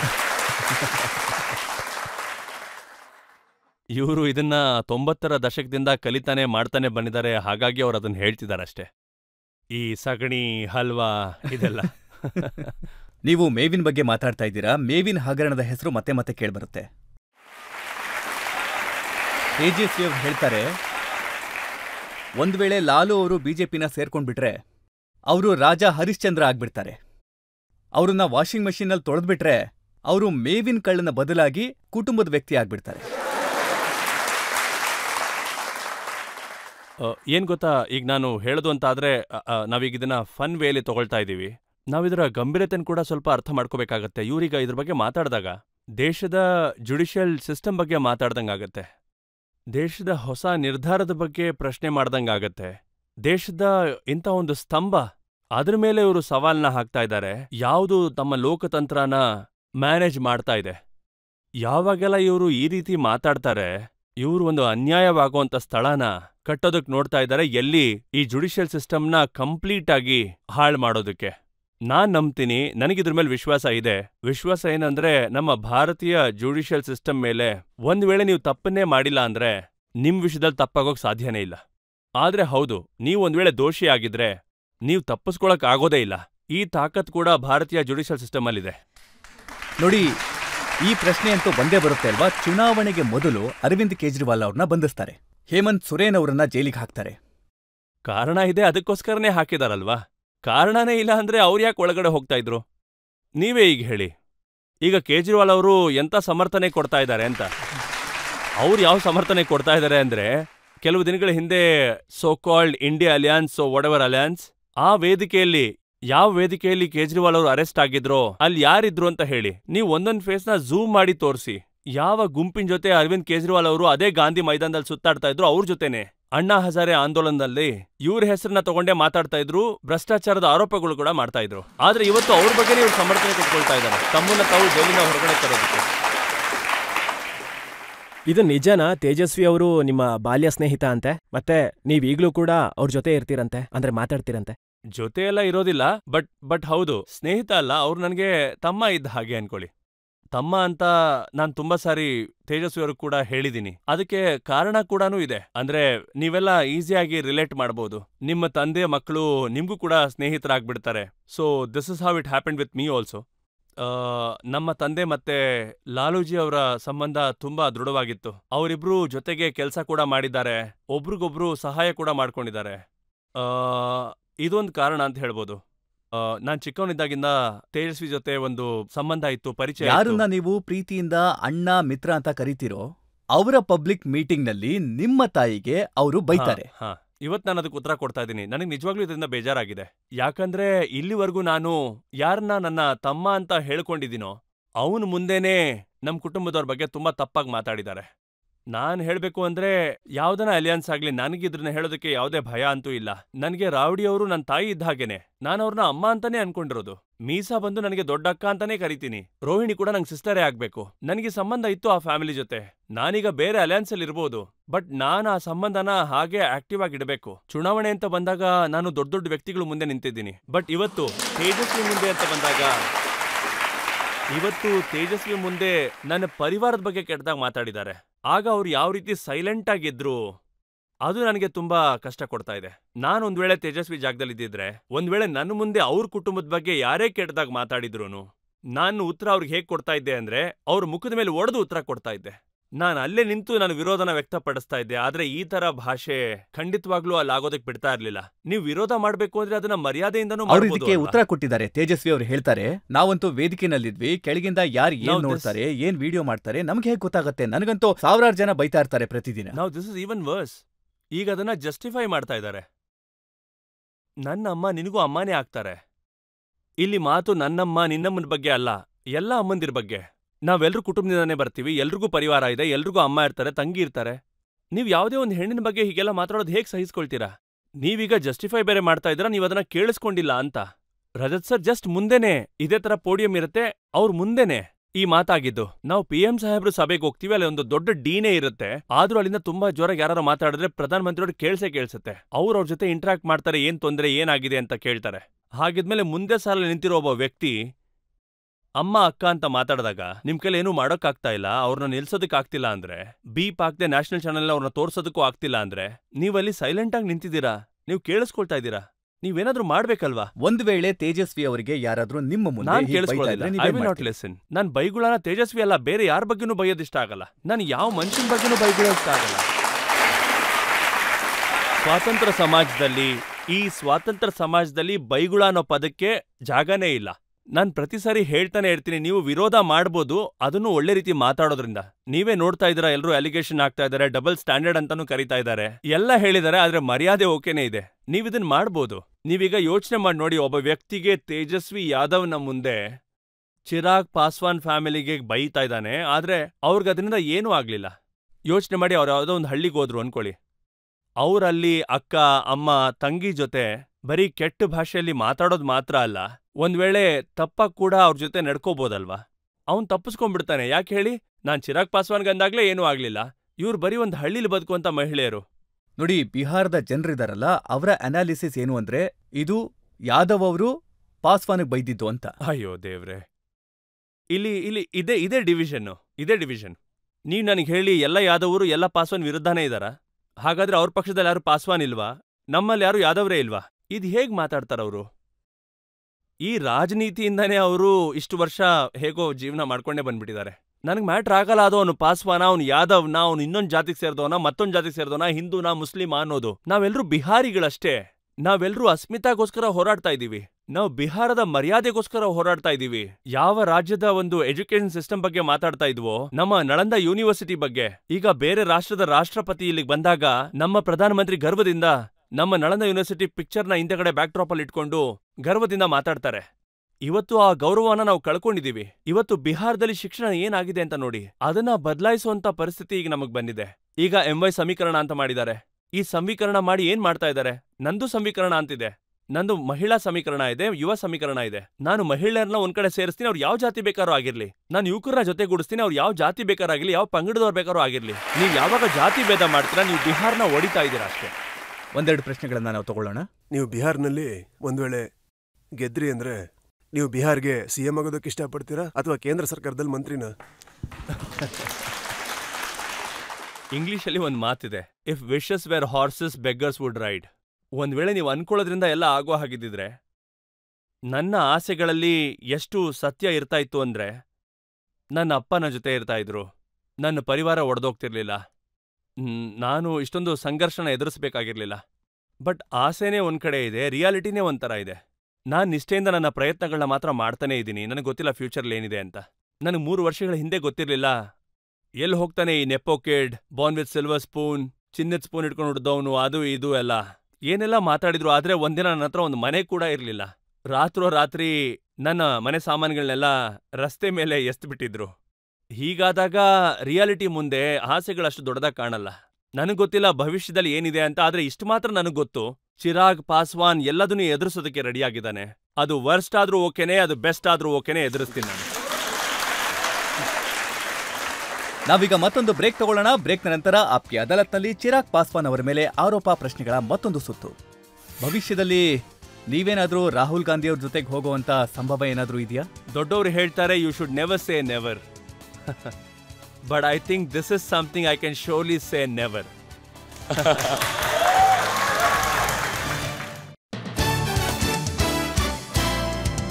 Welcome back. ಆಪ್ಗೆ ಅದಾಲತ್ನಲ್ಲಿ ಇವತ್ತಿನ ನಮ್ಮ ಅತಿಥಿ ಯುವ ನಾಯಕ ಚಿರಾಗ್ ಪಾಸ್ವಾನ್. ಆಪ್ಗೆ ಅದಾಲತ್ನಲ್ಲಿ ಮುಂದಿನ ಆರೋಪ. ಆಪ್ಕಿ ಅದಾಲತ್ನಲ್ಲಿ ಲೋಕ್ ಜನಶಕ್ತಿ ಪಾರ್ಟಿಯ ನ್ಯಾಷನಲ್ ಪ್ರೆಸಿಡೆಂಟ್ ಚಿರಾಗ್ ಪಾಸ್ವಾನ್ ಅವರ ಮೇಲಿರುವ ಆರೋಪವೆಂದರೆ ಇವರು ಸೇಡಿನ ರಾಜಕೀಯ ಮಾಡುತ್ತಾರೆ ಎಂಬುದು. ನನ್ನಂತ ಇನೋಸೆಂಟ್ ಫೇಸ್ ರಾಜನೀತಿ ಬದಲಾಯಿಸೋಕೆ ಸಾಧ್ಯ. ಕಂಟಿನ್ಯೂ. ನಿತೀಶ್ ಕುಮಾರ್ ಅವರು ನಿಮ್ಗೆ ತೊಂದರೆ ಕೊಟ್ರು, ಹರ್ಟ್ ಮಾಡಿದ್ರು, ಮತ್ತೆ ಅವಮಾನ ಮಾಡಿದ್ರು. ಅವರ ಮಾತಿಂದ ನಿಮ್ಗೆ ಅಸಮಾಧಾನ ಆಯ್ತು. ನೀವು 2020 ಮಾತಾಡ್ತಾ ಇರೋ ಚುನಾವಣೆ ಸಮಯ. 2020ರಲ್ಲಿ ವಿಧಾನಸಭೆಯ ಚುನಾವಣೆ ಇತ್ತು ಬಿಹಾರದಲ್ಲಿ. ನಾನು ಬಿಹಾರದ ಫಸ್ಟ್ ಮ್ಯಾನಿಫೆಸ್ಟೋನ ತಯಾರು ಮಾಡಿದ್ದೆ. ಅದರಲ್ಲಿ ಬಿಹಾರದಲ್ಲಿರುವಂತ ಎಲ್ಲಾ ಸಮಸ್ಯೆಗಳಿಗೆ ಪರಿಹಾರ ಇತ್ತು. ಬಿಹಾರ ರಾಜ್ಯ ಹೇಗ್ ಬದಲಾಗತ್ತೆ, ನಾವಿಲ್ಲಿ ರಿಲಿಜನ್ ಟೂರಿಸಂನ ಹೇಗ್ ಇಂಪ್ರೂವ್ ಮಾಡಬಹುದು, ಆಗ್ರೋಪ್ರೋ ಸ್ಟೇಟ್ ನಮ್ದು, ಇಲ್ಲಿ ರೈತರ ಸಮಸ್ಯೆಗಳನ್ನ ನಾವು ಹೇಗ್ ಬಗೆಹರಿಸಬಹುದು, ಎಲ್ಲೆಲ್ಲಿ ಪ್ರೊಸೆಸಿಂಗ್ ಯೂನಿಟ್ನ ಹಾಕಿ ಅಲ್ಲಾಗೋ ಉತ್ಪಾದನೆಗಳನ್ನ ನೀವು ಹೇಗೆ ನೀವು ದೇಶ ವಿದೇಶಗಳಿಗೆ ಅಲ್ಲಿಂದ ಕಳಿಸ್ಬೋದು. ನಿತೀಶ್ ಕುಮಾರ್ ಅವ್ರ ಪಾರ್ಟಿನ 4ರಿಂದ 43ಕ್ಕೆ ತರಬಹುದು. ಆದ್ರೆ ನೀವು ಚುನಾವಣೆಯಲ್ಲಿ ನಿತೀಶ್ ಜಿ ಅವರ ವಿರುದ್ಧ ಸ್ಪರ್ಧೆ ಮಾಡಿ. ನಾನು ಅವ್ರ ವಿರುದ್ಧವಾಗಿ ಹೋರಾಡ್ಲಿಲ್ಲ. ನಾನು ಬಿಹಾರಿ ಫಸ್ಟ್ ಅನ್ನೋದ್ರ ಬಗ್ಗೆ ತುಂಬಾ ಗಮನ ಹರಿಸ್ದೆ. ನಾನು ಅದ್ರ ಭಾಗ ಅದೇ ಕೂಡ. ಮೈತ್ರಿ ಆದ್ಮೇಲೆ ಕೂಡ ಅದು ನಮ್ ಪರವಾಗಿ ಏನೂ ಆಗ್ಲಿಲ್ಲ. ನನ್ನ ಹತ್ರ 2 ಆಪ್ಷನ್ ಇತ್ತು. ಒಂದು, ನಾನು ಆಲ್ಟರ್ನೇಟಿವ್ ಅಲಯನ್ಸ್ಗೆ ಹೋಗ್ಬೇಕು, ವಿಚ್ ವಾಸ್ ವಿತ್ ಬೇರೆ ಪಕ್ಷ, ಕಾಂಗ್ರೆಸ್ ಹೀಗೆ. ಬಟ್ ನಾನು ಮೋದಿಯ ಹನುಮಂತ ಅಲ್ವಾ, ಅದನ್ನು ಮಾಡಕ್ ಆಗ್ತಿರ್ಲಿಲ್ಲ. ಅವ್ರ ವಿರುದ್ಧ ಹೋಗಕ್ ಮನ್ಸಿರ್ಲಿಲ್ಲ. ಆಗ ನಮ್ ಪಾರ್ಟಿ ಒಂದ್ ನಿರ್ಧಾರ ಮಾಡ್ತು, ನಾವು ಇಂಡಿವಿಜುವಲಿ ಕಾಂಪೀಟ್ ಮಾಡ್ತೀವಿ, ನಾವು ನಿಲ್ತಿರೋದೇ ಚುನಾವಣೆನ ಗೆಲ್ಲೋದಕ್ಕೆ. ಆದ್ರೆ ನಾವು ಗೆಲ್ಲೋಕಾಗ್ಲಿಲ್ಲ, ಸ್ವಲ್ಪ ಅದರಿಂದ ನಷ್ಟ ಆಯ್ತು. ನಿಮಗೆ ಕಡಿಮೆ ನಷ್ಟ ಆಯ್ತು, ಆದ್ರೆ ಅವ್ರಿಗೆ ಜಾಸ್ತಿ ನಷ್ಟ ಆಯ್ತು. ಮತ್ತೆ ಅವ್ರು ಹೇಳ್ತಾರೆ ನಿತೀಶ್ ಮನೆಗೆ ಬಂದು ಚಿರಾಗ್ ತಮಾಷೆ ನೋಡಿದ್ರು. ಖಂಡಿತ ಇಲ್ಲ. ನಾನಂತವ್ರ ಪಟ್ಟಿಲಿ ಬರೋದೇ ಇಲ್ಲ. ಯಾಕಂದ್ರೆ ಬೇರೆಯವ್ರ ದುಃಖದಲ್ಲಿ ನಾನ್ ಸಂತೋಷ ನೋಡಲ್ಲ. ನನ್ನ ಅಚೀವ್ಮೆಂಟ್ ಬಗ್ಗೆ ಪ್ರೌಡ್ ಫೀಲ್ ಮಾಡ್ತೀನಿ. ಬಟ್ ಬೇರೆಯವ್ರಿಗೆ ದುಃಖ ಕೊಟ್ಟು ನಾನ್ ಸಂತೋಷ ಪಡೋ ನೋಡಿ, ಇದನ್ನ ಹೇಳಿದ್ದು ಬೇರೆ ಯಾರು ಅಲ್ಲ, ನಿಮ್ಮ ಚಿಕ್ಕಪ್ಪನೇ ಹೇಳಿದ್ದು, ಪಶುಪತಿ ಪಾರಸ್. ಇವತ್ ಕೇಳಿ ಅವ್ರನ್ನ ಏನ್ ಹೇಳ್ತಾರೆ ನೋಡೋಣ. ಈಗ ಪರಿಸ್ಥಿತಿ ಬದಲಾಗಿರ್ಬೋದು. ಆಗ ಅವ್ರು ಹೇಳಿದ್ರು, ಚಿರಾಗೆ ನನ್ನ ಹತ್ರ ಹೇಳಿದ್ದು, ನಾನು ನಿತೀಶ್ ಕುಮಾರ್ ಅವರನ್ನ ರಾಜಕೀಯವಾಗಿ ಮುಗಿಸ್ಬೇಕು ಅಂತಿದ್ದೀನಿ ಅಂತ. ಖಂಡಿತ ಇಲ್ಲ. ನೋಡಿ, ನಾನು ಯಾವಾಗ್ಲೂ ಸಮವೇದ, ಋಗ್ವೇದ, ಯಜುರ್ವೇದನ ಪಾಲನೆ ಮಾಡ್ತಾ ಬಂದಿರೋನು. ಈಗಷ್ಟೇ ನಾನು ನನ್ನ ಪೊಲಿಟಿಕ್ಸ್ನ ಸ್ಟಾರ್ಟ್ ಮಾಡಿದ್ದೀನಿ. ನಾನು ಖಂಡಿತವಾಗ್ಲೂ ಆ ಕಡೆ ಅಂತೂ ಇಲ್ಲ. ಯಾರು ರಾಜಕೀಯದಲ್ಲಿ ಇದುವರೆಗೂ ಸಾಧಿಸಿದಾರೋ, ನಾನು ಈ ರೀತಿಯಾದ ಭಾವನೆಗಳನ್ನ ಅವ್ರ ಮೇಲೆ ಇಟ್ಕೊಳ್ಳೋವಂಥದ್ದು ಅಥವಾ ಅವ್ರ ಮೇಲೆ ದ್ವೇಷ ಮಾಡೋವಂಥದ್ದು ಅದೆಲ್ಲ ಮಾಡೋಕ್ ಹೋಗಲ್ಲ ನಾನು. ನನ್ನ ಮುಖ್ಯಮಂತ್ರಿ ಕಳೆದ 20 ವರ್ಷದಿಂದ ಇಲ್ಲಿಗೆ ಮುಖ್ಯಮಂತ್ರಿ ಆಗಿದ್ದಾರೆ. ನಾನೊಂದು ನನ್ನ ಪಾರ್ಟಿನ ಮುಂದೆ ತಗೊಳ್ಳೋಂತ ಒಂದು ಪ್ರಯತ್ನವನ್ನ ಮಾಡಿದ್ದೆ ಅಷ್ಟೇ. ಚುನಾವಣೆಯಲ್ಲಿ ಭಾಗಿಯಾಗಿ ನನ್ನ ಪಾರ್ಟಿನ ಮುಂದೆ ತಗೊಂಡೋಗೋದಕ್ಕೆ. ಆಗ ಅದು ನನ್ನಿಂದ ಆಗ್ಲಿಲ್ಲ. ಬಟ್ ಈ ತರ ಯೋಚನೆ ಮಾಡೋದು ನೀವು ನಿಮ್ಮ ಚಿಕ್ಕಪ್ಪನ್ಗೆ ಹೇಳಿದ್ರಿ ಬಾಯಿಗೆ ಬಂದಂಗೆ ಮಾತಾಡೋದನ್ನ ನಿಲ್ಲಿಸ್ಬಿಡಿ, ಯಾಕಂದ್ರೆ ನನ್ನ ರಕ್ತದಲ್ಲೂ ನಿಮ್ಮ ರಕ್ತದಲ್ಲೂ ಸಾಕಷ್ಟು ವ್ಯತ್ಯಾಸ ಇದೆ ಅಂತ. ಅದು ಒಂದೇ ಒಂದು ಕ್ಷಣ ನಾನು ಅನ್ಕೋತೀನಿ, ನಾವೀಗ ಅದಾಲತ್ತಲ್ಲಿದ್ದೀವಿ ಅನ್ಕೊಳ್ಳೋಣ. ಒಂದೇ ಒಂದು ನಿಮಿಷ ನೀವು ಆ ಲಾಯರ್ ಪದವಿಯಿಂದ ಸೈಡಿಗೆ ಬಂದು ನನ್ನ ಪರವಾಗಿ ಯೋಚನೆ ಮಾಡಿ. ನಿಮ್ಮಷ್ಟು ನನ್ನ ಬಗ್ಗೆ ಯಾರಿಗೂ ಗೊತ್ತಿಲ್ಲ. ನೀವು I am not saying that ನೀವು ವಯಸ್ಸಲ್ಲಿ ತುಂಬಾ ದೊಡ್ಡವರು ಅಂತ, ಬಟ್ ನಾನು ಚಿಕ್ಕವನಿದ್ದಾಗಿಂದ ನೀವು ನನ್ನ ನೋಡಿದ್ದೀರಾ. ನಿಮಗೆ ನನ್ನ ಬಗ್ಗೆ ಗೊತ್ತು, ನನ್ನ ತಂದೆ ಬಗ್ಗೆ ಗೊತ್ತು, ನನ್ನ ತಾಯಿ ಬಗ್ಗೆನೂ ತುಂಬಾ ಚೆನ್ನಾಗೇ ಗೊತ್ತು ನಿಮಗೆ.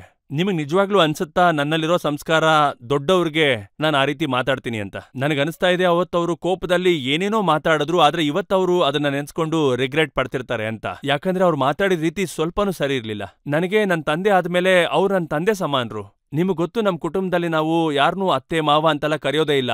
ಮೊದಲೇ ಅಪ್ಪ, ಚಿಕ್ಕಪ್ಪ, ದೊಡ್ಡಪ್ಪ ಈ ತರನೇ ಹೇಳ್ಕೊಂಡ್ ಬಂದಿರೋಂಥ ಖಾನ್ದಾನ್ ನಮ್ದು. ನಾವ್ ಹೀಗೆಲ್ಲ ಮಾತಾಡ್ತೀವಿ. ಹಿಂಗಿದ್ಮೇಲೆ ನನ್ನ ತಂದೆ ಆದ್ಮೇಲೆ ಅವರೇ ನನಗ್ ತಂದೆ ಅಲ್ವಾ? ಹೀಗಿದ್ಮೇಲೆ ಅವರು ಇಂಥ ಪದಗಳನ್ನೆಲ್ಲ ಬಳಸೋದು ಪರವಾಗಿಲ್ಲ. ಅವ್ರೇನೋ ಕೋಪದಲ್ಲಿದ್ರು, ಮಾತಾಡಿದ್ರು. ಆದ್ರೆ ನನಗೆ, ನಾನೊಂದ್ ವೇಳೆ ಅವ್ರ ನಿಜವಾದ ಮಗನೇ ಆಗಿದ್ದಿದ್ರೆ, ರಜತ್ ಸರ್ ನೀವೇ ಹೇಳಿ, ನಾನೇನಾದ್ರೂ ಅವ್ರ ಸ್ವಂತ ಮಗ ಆಗಿದ್ದಿದ್ರೆ ಆಗ್ಲೂ ಅವ್ರು ನನಗೆ ಇದೇ ತರ ಮಾತಾಡ್ತಾ ಇದ್ರ? ಅವ್ರಿಗೊಂದ್ ವೇಳೆ ಏನಾದ್ರೂ ಮಾಡ್ಲೇಬೇಕು ಅಂತಿದ್ರೆ ಅವ್ರು ನನ್ ಕಿವಿ ಹಿಂಡ್ಬೋದಿತ್ತು, ನನಗೆ ಒಂದೆರಡೇಟ್ ಹೊಡಿಬೋದಿತ್ತು, ಅಥವಾ ನನಗೆ ಹೆದರ್ಸ್ಬೋದಿತ್ತು, ಅಥವಾ ಅವ್ರು ನನಗೆ ಅರ್ಥ ಮಾಡಿಸ್ಬೋದಿತ್ತು. ಆದ್ರೆ ಅವ್ರು ಒಂದ್ಸರಿ ಆದ್ರೂ ಹೇಳಿದ್ರ ಏನಾದ್ರು ಅವ್ರಿಗೆ ತೊಂದರೆ ಇದೆ ಅಂತ? ಪ್ರಾಬ್ಲಮ್ ಇರೋದೇ ಇಲ್ಲ, ಯಾಕಂದ್ರೆ ಅವ್ರು ನನ್ನ ಸ್ವಂತ ಮಗ ಅಂತ ಯಾವತ್ತೂ ಅನ್ಕೊಳ್ಳೇ ಇಲ್ಲ. ಒಂದ್ಸರಿ ಅವರು ಮನ್ಸಿಂದ ನನ್ನ ಅವ್ರ ಮಗ ಅನ್ಕೊಂಡಿದ್ರೆ ಇಷ್ಟೆಲ್ಲ ತೊಂದರೆಗಳಾಗ್ತಾನೆ ಇರಲಿಲ್ಲ. ಚಿರಾಗ್ ನೋಡಿ, ನನಗೆ ನಿಮ್ ಜೊತೆ ಇರುವಂತ ಮತ್ತೆ ನಿಮ್ಮ ತಂದೆ ರಾಮ್ ವಿಲಾಸ್ ಪಾಸ್ವಾನ್ ಅವ್ರ ಜೊತೆಗಿರುವಂತ ಸಂಬಂಧವನ್ನ ನೋಡಿ ಈ ಪ್ರಶ್ನೆನ ಕೇಳೋದಕ್ಕೆ ನನಗೆ ಬಹಳ ಕಷ್ಟ ಆಗ್ತಿದೆ. ಆದ್ರೆ ಇದು ನನ್ನ ಕೆಲಸ. ಪ್ರಿನ್ಸ್ ಹೇಳ್ತಾರೆ, ಅವ್ರು ಹೇಳ್ತಾರೆ ನಮ್ಮ ತಂದೆಗೆ ಅವಮಾನ ಆಯ್ತು, ಅದಕ್ಕೆ ನಾವು ಪಾರ್ಟಿನ ಒಡೆದ್ವಿ ಅಂತ. ಹಾಗಾಗಿ ನಾವು ಕುಟುಂಬದಿಂದ ಹೊರಗಡೆ ಬಂದ್ವಿ. He was like my kid brother. ಅಂದ್ರೆ ಅವ್ರು ನನಗೆ ತಮ್ಮ ಆಗಿರ್ಲಿಲ್ಲ, ನನ್ನ ಮಗ ಆಗಿದ್ರು. ನೀವು ಬೇಕಿದ್ರೆ ಈಗ್ಲೂ ಹೋಗಿ ನೋಡ್ಕೊಳ್ಳಿ, ಇಲ್ಲಿ ಕೇಂದ್ರೀಯ ವಿದ್ಯಾಲಯದಲ್ಲಿ ಓಲ್ಡ್ ಮಾರ್ಕೆಟಲ್ಲಿ ಅವ್ರದ್ದು ಒಂದು ಬ್ರಾಂಚ್ ಇದೆ. ಅಲ್ಲಿ ಅವ್ರ ರಿಪೋರ್ಟ್ ಕಾರ್ಡ್ಸ್ನ ನಾನ್ ಸೈನ್ ಮಾಡ್ತಿದ್ದೆ. ಅವರ PTS ಅಲ್ಲಿ ನಾನು ಹೋಗ್ತಿದ್ದೆ.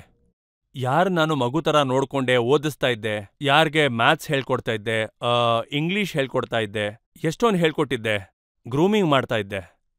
ಅಂಥವ್ರು ನನ್ನ ಬಗ್ಗೆನೇ ಮಾತಾಡಿದ್ರೆ ನನಗೆ ತೊಂದರೆ ಇಲ್ಲ, ಅವ್ರು ನನ್ನ ಬಗ್ಗೆ ಏನ್ ಮಾತಾಡ್ತಿದ್ದಾರೆ ಅಂತ. ಆದ್ರೆ ನನಗ್ ತೊಂದರೆ ಆಗ್ತಿರೋದು ನನ್ನ ತಾಯಿ ಬಗ್ಗೆ.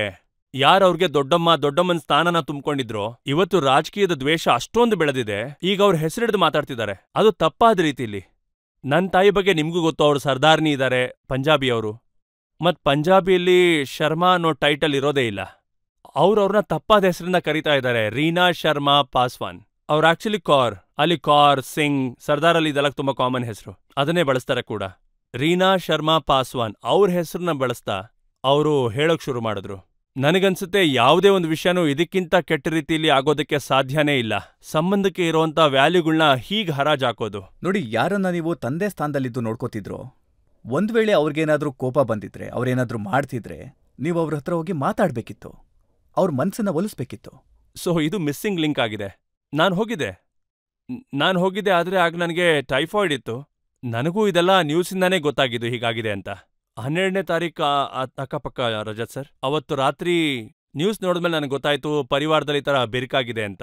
ಅಂಡ್ ನೆಕ್ಸ್ಟ್ ಮಾರ್ನಿಂಗ್ ಅಂದ್ರೆ 13ನೇ ತಾರೀಕು ಬೆಳಗ್ಗೆ, ಇನ್ಫ್ಯಾಕ್ಟ್ ಆ ಎಲ್ಲ ನ್ಯೂಸು ಯೂಟ್ಯೂಬ್ನಲ್ಲಿದೆ. ಇನ್ಫ್ಯಾಕ್ಟ್ ನಿಮ್ಮ ಆರ್ಕೈವಲ್ಲೂ ಇರ್ಬೋದು. ನಂಗೆ ಆಗ ತುಂಬಾ ಹುಷಾರಿಲ್ಲ, ಬಿಕಾಸ್ ನಂಗೆ ಟೈಫಾಯ್ಡ್ ಇತ್ತು, ನನ್ನ ಕ್ಯಾಂಡುಲಾ ಹಾಗೆ ಇತ್ತು, ನಾನು ಡ್ರಿಪ್ಸ್ ಹಾಕ್ಸ್ತಿದ್ದೆ. ಅಂಡ್ ನಾನು ಹೋಗಿದ್ದೆ ಅವ್ರ ಮನೆಗೆ.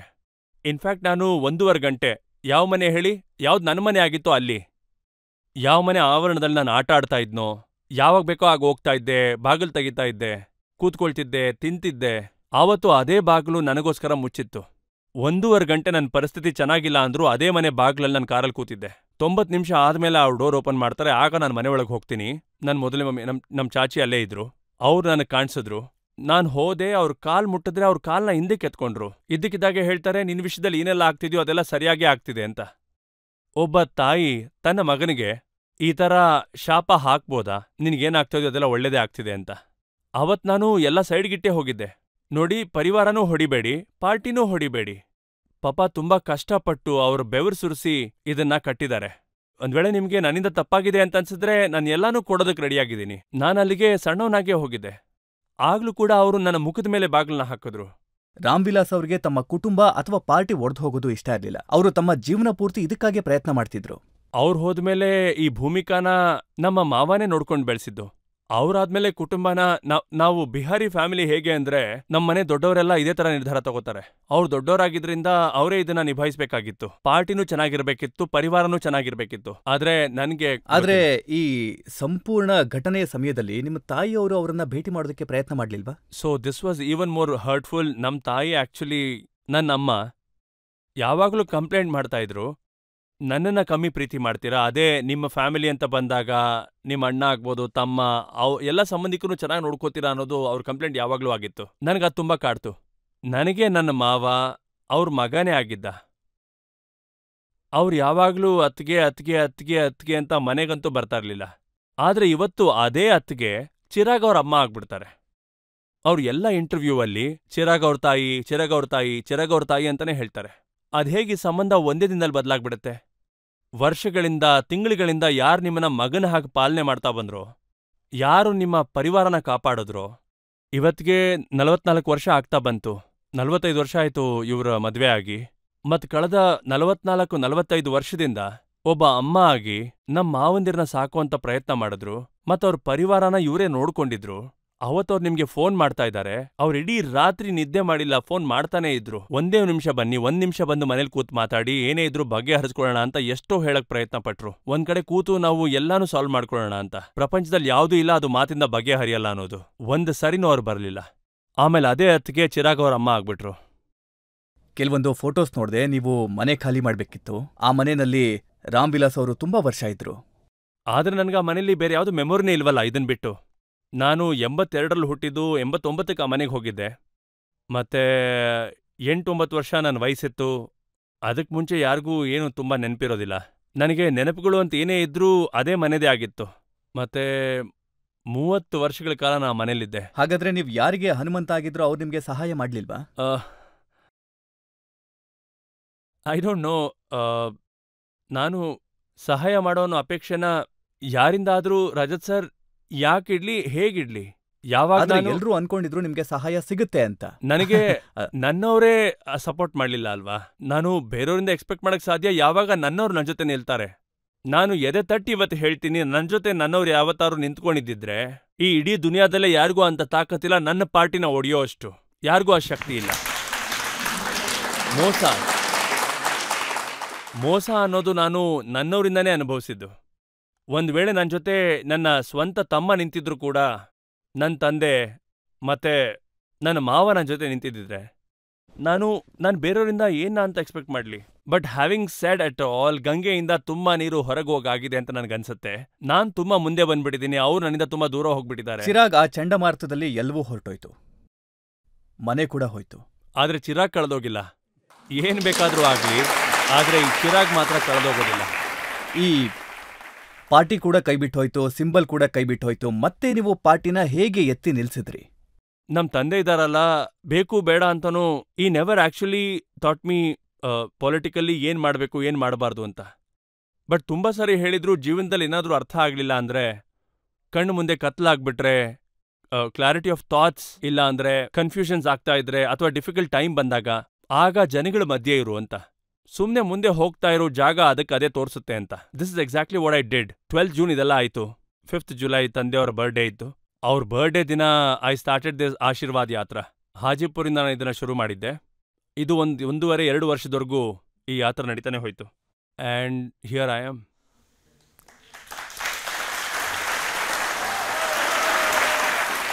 ಪಬ್ಲಿಕ್ ಇಂದ ಒಂದೆರಡು ಪ್ರಶ್ನೆಗಳನ್ನ ತಗೊಳ್ಳೋಣ.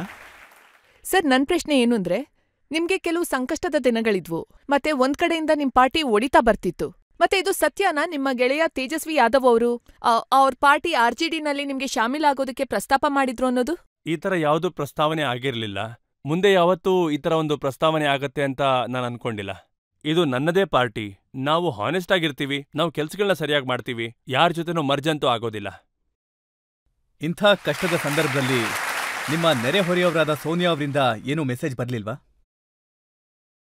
Well, I am thinking of it now. ಇಲ್ಲ. ಭವಿಷ್ಯದಲ್ಲಿ ನೀವೇನಾದ್ರೂ ರಾಹುಲ್ ಗಾಂಧಿಯವ್ರ ಜೊತೆಗೆ ಹೋಗುವಂತ ಸಂಭವ ಏನಾದ್ರೂ ಇದೆಯಾ? ವೆಲ್, ದೊಡ್ಡವರು ಹೇಳ್ತಾರೆ, you should never say never. But I think this is something I can surely say never. ಈ ಘಟಬಂಧನದಿಂದ ಬಿಹಾರ್ನಲ್ಲಿ ಎಷ್ಟು ಸೀಟ್ ಗೆಲ್ಬಹುದು ನೀವು? ಈ ಪ್ರಶ್ನೆ ನೀವು ನನ್ನ ಕೇಳೋದಾದ್ರೆ ನಾನು ಖಂಡಿತವಾಗ್ಲೂ ಹೇಳ್ತೀನಿ 40ಕ್ಕೆ 40 ನಮಗೆ ಸಿಗುತ್ತೆ. ನಾನು ಹೇಳ್ತೀನಿ ಈಗ ಏನ್ ಕಾರಣಗಳು ಅಂತ ಈ ಲೆಕ್ಕಾಚಾರದ್ದು. 2019ರಲ್ಲಿ ನಾವು 3 ಪಕ್ಷಗಳು ಒಂದಾಗಿ ಚುನಾವಣೆ ಮಾಡಿದ್ವಿ. ಭಾರತೀಯ ಜನತಾ ಪಾರ್ಟಿ, ಜನತಾದಳ್ ಯುನೈಟೆಡ್, ಲೋಕ್ ಜನಶಕ್ತಿ ಪಾರ್ಟಿ. ನಾವು 3 ಪಕ್ಷಗಳಿದ್ವಿ. 40ರಲ್ಲಿ 39 ನಾವು ಗೆದ್ವಿ. ನಮ್ಮ ಹಾಗೆ ಇನ್ನೂ 2 ಪಕ್ಷಗಳು 2019ರಲ್ಲಿ ವಿರೋಧ ಪಕ್ಷ ಜೊತೆ ಇದ್ರು. ಅದಾನಿ ಜಿತನಿಯ ಮಾತಾಜಿ ಪಾರ್ಟಿ, ಅದಾನಿ ಉಪೇಂದ್ರ ಕುಶ್ವಾಜಿ ಪಾರ್ಟಿ. ಈ 2 ಪಕ್ಷಗಳವತ್ತು ನಮ್ಮ ಮೈತ್ರಿಗೋಸ್ಕರ ಪ್ರಯತ್ನ ಪಟ್ರು. 19 ಆದ್ಮೇಲೆ ನಮ್ಮ ಮೈತ್ರಿಯ ತಾಕತ್ತು ಇಷ್ಟೊಂದು ಬೆಳೆದಿದೆ 2024ಅಲ್ಲಿ ಅಂದ್ರೆ ಇದು ನನ್ನ ವಿಶ್ವಾಸನ ಹೆಚ್ಚು ಮಾಡುತ್ತೆ. ಜಸ್ಟ್ 1 ಸೀಟ್ ಓ ಟರ್ಮ್ ಅಲ್ಲಿ ನಾವು ಕಳ್ಕೊಂಡಿದ್ವಿ, ಕಿಶನ್ಗಂಜ್ ಸೀಟ್. ಅದನ್ನು ಗೆಲ್ತೀವಿ. 40ಕ್ಕೆ 40 ಗೆದ್ದು 400 ಸೀಟಲ್ಲಿ ಬಿಹಾರದ ಯೋಗದಾನನೇ ಇರುತ್ತೆ. ಮತ್ತೊಂದು ಬ್ರೇಕ್ ತಗೊಳ್ಳೋಣ. ಬ್ರೇಕ್ ನಂತರ ಆಪ್ಕಿ ಅದಾಲತ್ನಲ್ಲಿ ಚಿರಾಗ್ ಪಾಸ್ವಾನ್ ಅವರ ಮೇಲೆ ಆರೋಪ ಮತ್ತೆ ಪ್ರಶ್ನೆಗಳ ಮತ್ತೊಂದು ಸುತ್ತು. ಹಾಗಿದ್ರೆ ಚಿರಾಗ್ ಪಾಸ್ವಾನ್ ಅವರ ಮಹತ್ವಾಕಾಂಕ್ಷೆ ಏನು? ಮೋದಿ ಅವರ ಸರ್ಕಾರ ಬಂದ್ರೆ ನಿಮ್ಗೆ ಯಾವ ಮಂತ್ರಿ ಪದವಿ ಬೇಕು? ಸರ್, ನಿಮ್ಗೆ ನನ್ನ ಪ್ರಶ್ನೆ ಏನು ಅಂದ್ರೆ, ಕ್ಯಾಂಪೇನಿಂಗ್ ಟೈಮಲ್ಲಿ ಯಾವ್ದಾದ್ರೂ ಹುಡುಗಿ ನಿಮ್ಗೆ ಪ್ರಪೋಸ್ ಮಾಡಿದ್ಲಾ ಅಂತ.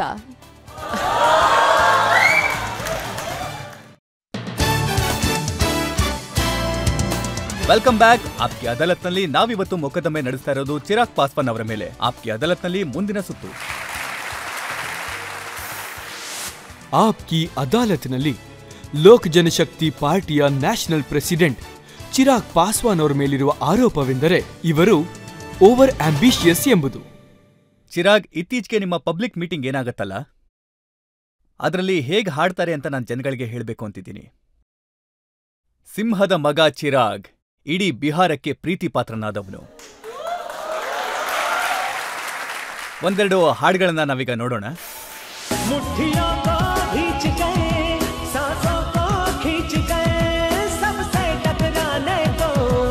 शिखर पर जाने को मैं तैयार हूँ, मैं तैयार हूँ, मैं तैयार हूँ, मैं तैयार हूँ. ಈಗ 5 ಸ್ಥಾನಗಳಲ್ಲಿ ಸ್ಪರ್ಧೆ ಮಾಡೋ ಒಂದು ಪಾರ್ಟಿಯ ನಾಯಕ ಹೇಳ್ತಾ ಇದ್ದಾರೆ ಇಡೀ ಬಿಹಾರನ ಗೆಲ್ತೀನಿ ಅಂತ. ಯಾವ ಪಕ್ಷ 2 ಸೀಟ್ ಇಟ್ಕೊಂಡು ಕಳೆದ 10 ವರ್ಷಗಳಿಂದ ರಾಜ್ಯನ ಆಳ್ತಾ ಬಂದಿದಾರೋ, ಇನ್ನು 5 ಸೀಟ್ ಬಂದ್ರೆ ನಾವೇನ್ ಮಾಡ್ಬೋದು ಅಂತ ಯೋಚನೆ ಮಾಡಿ.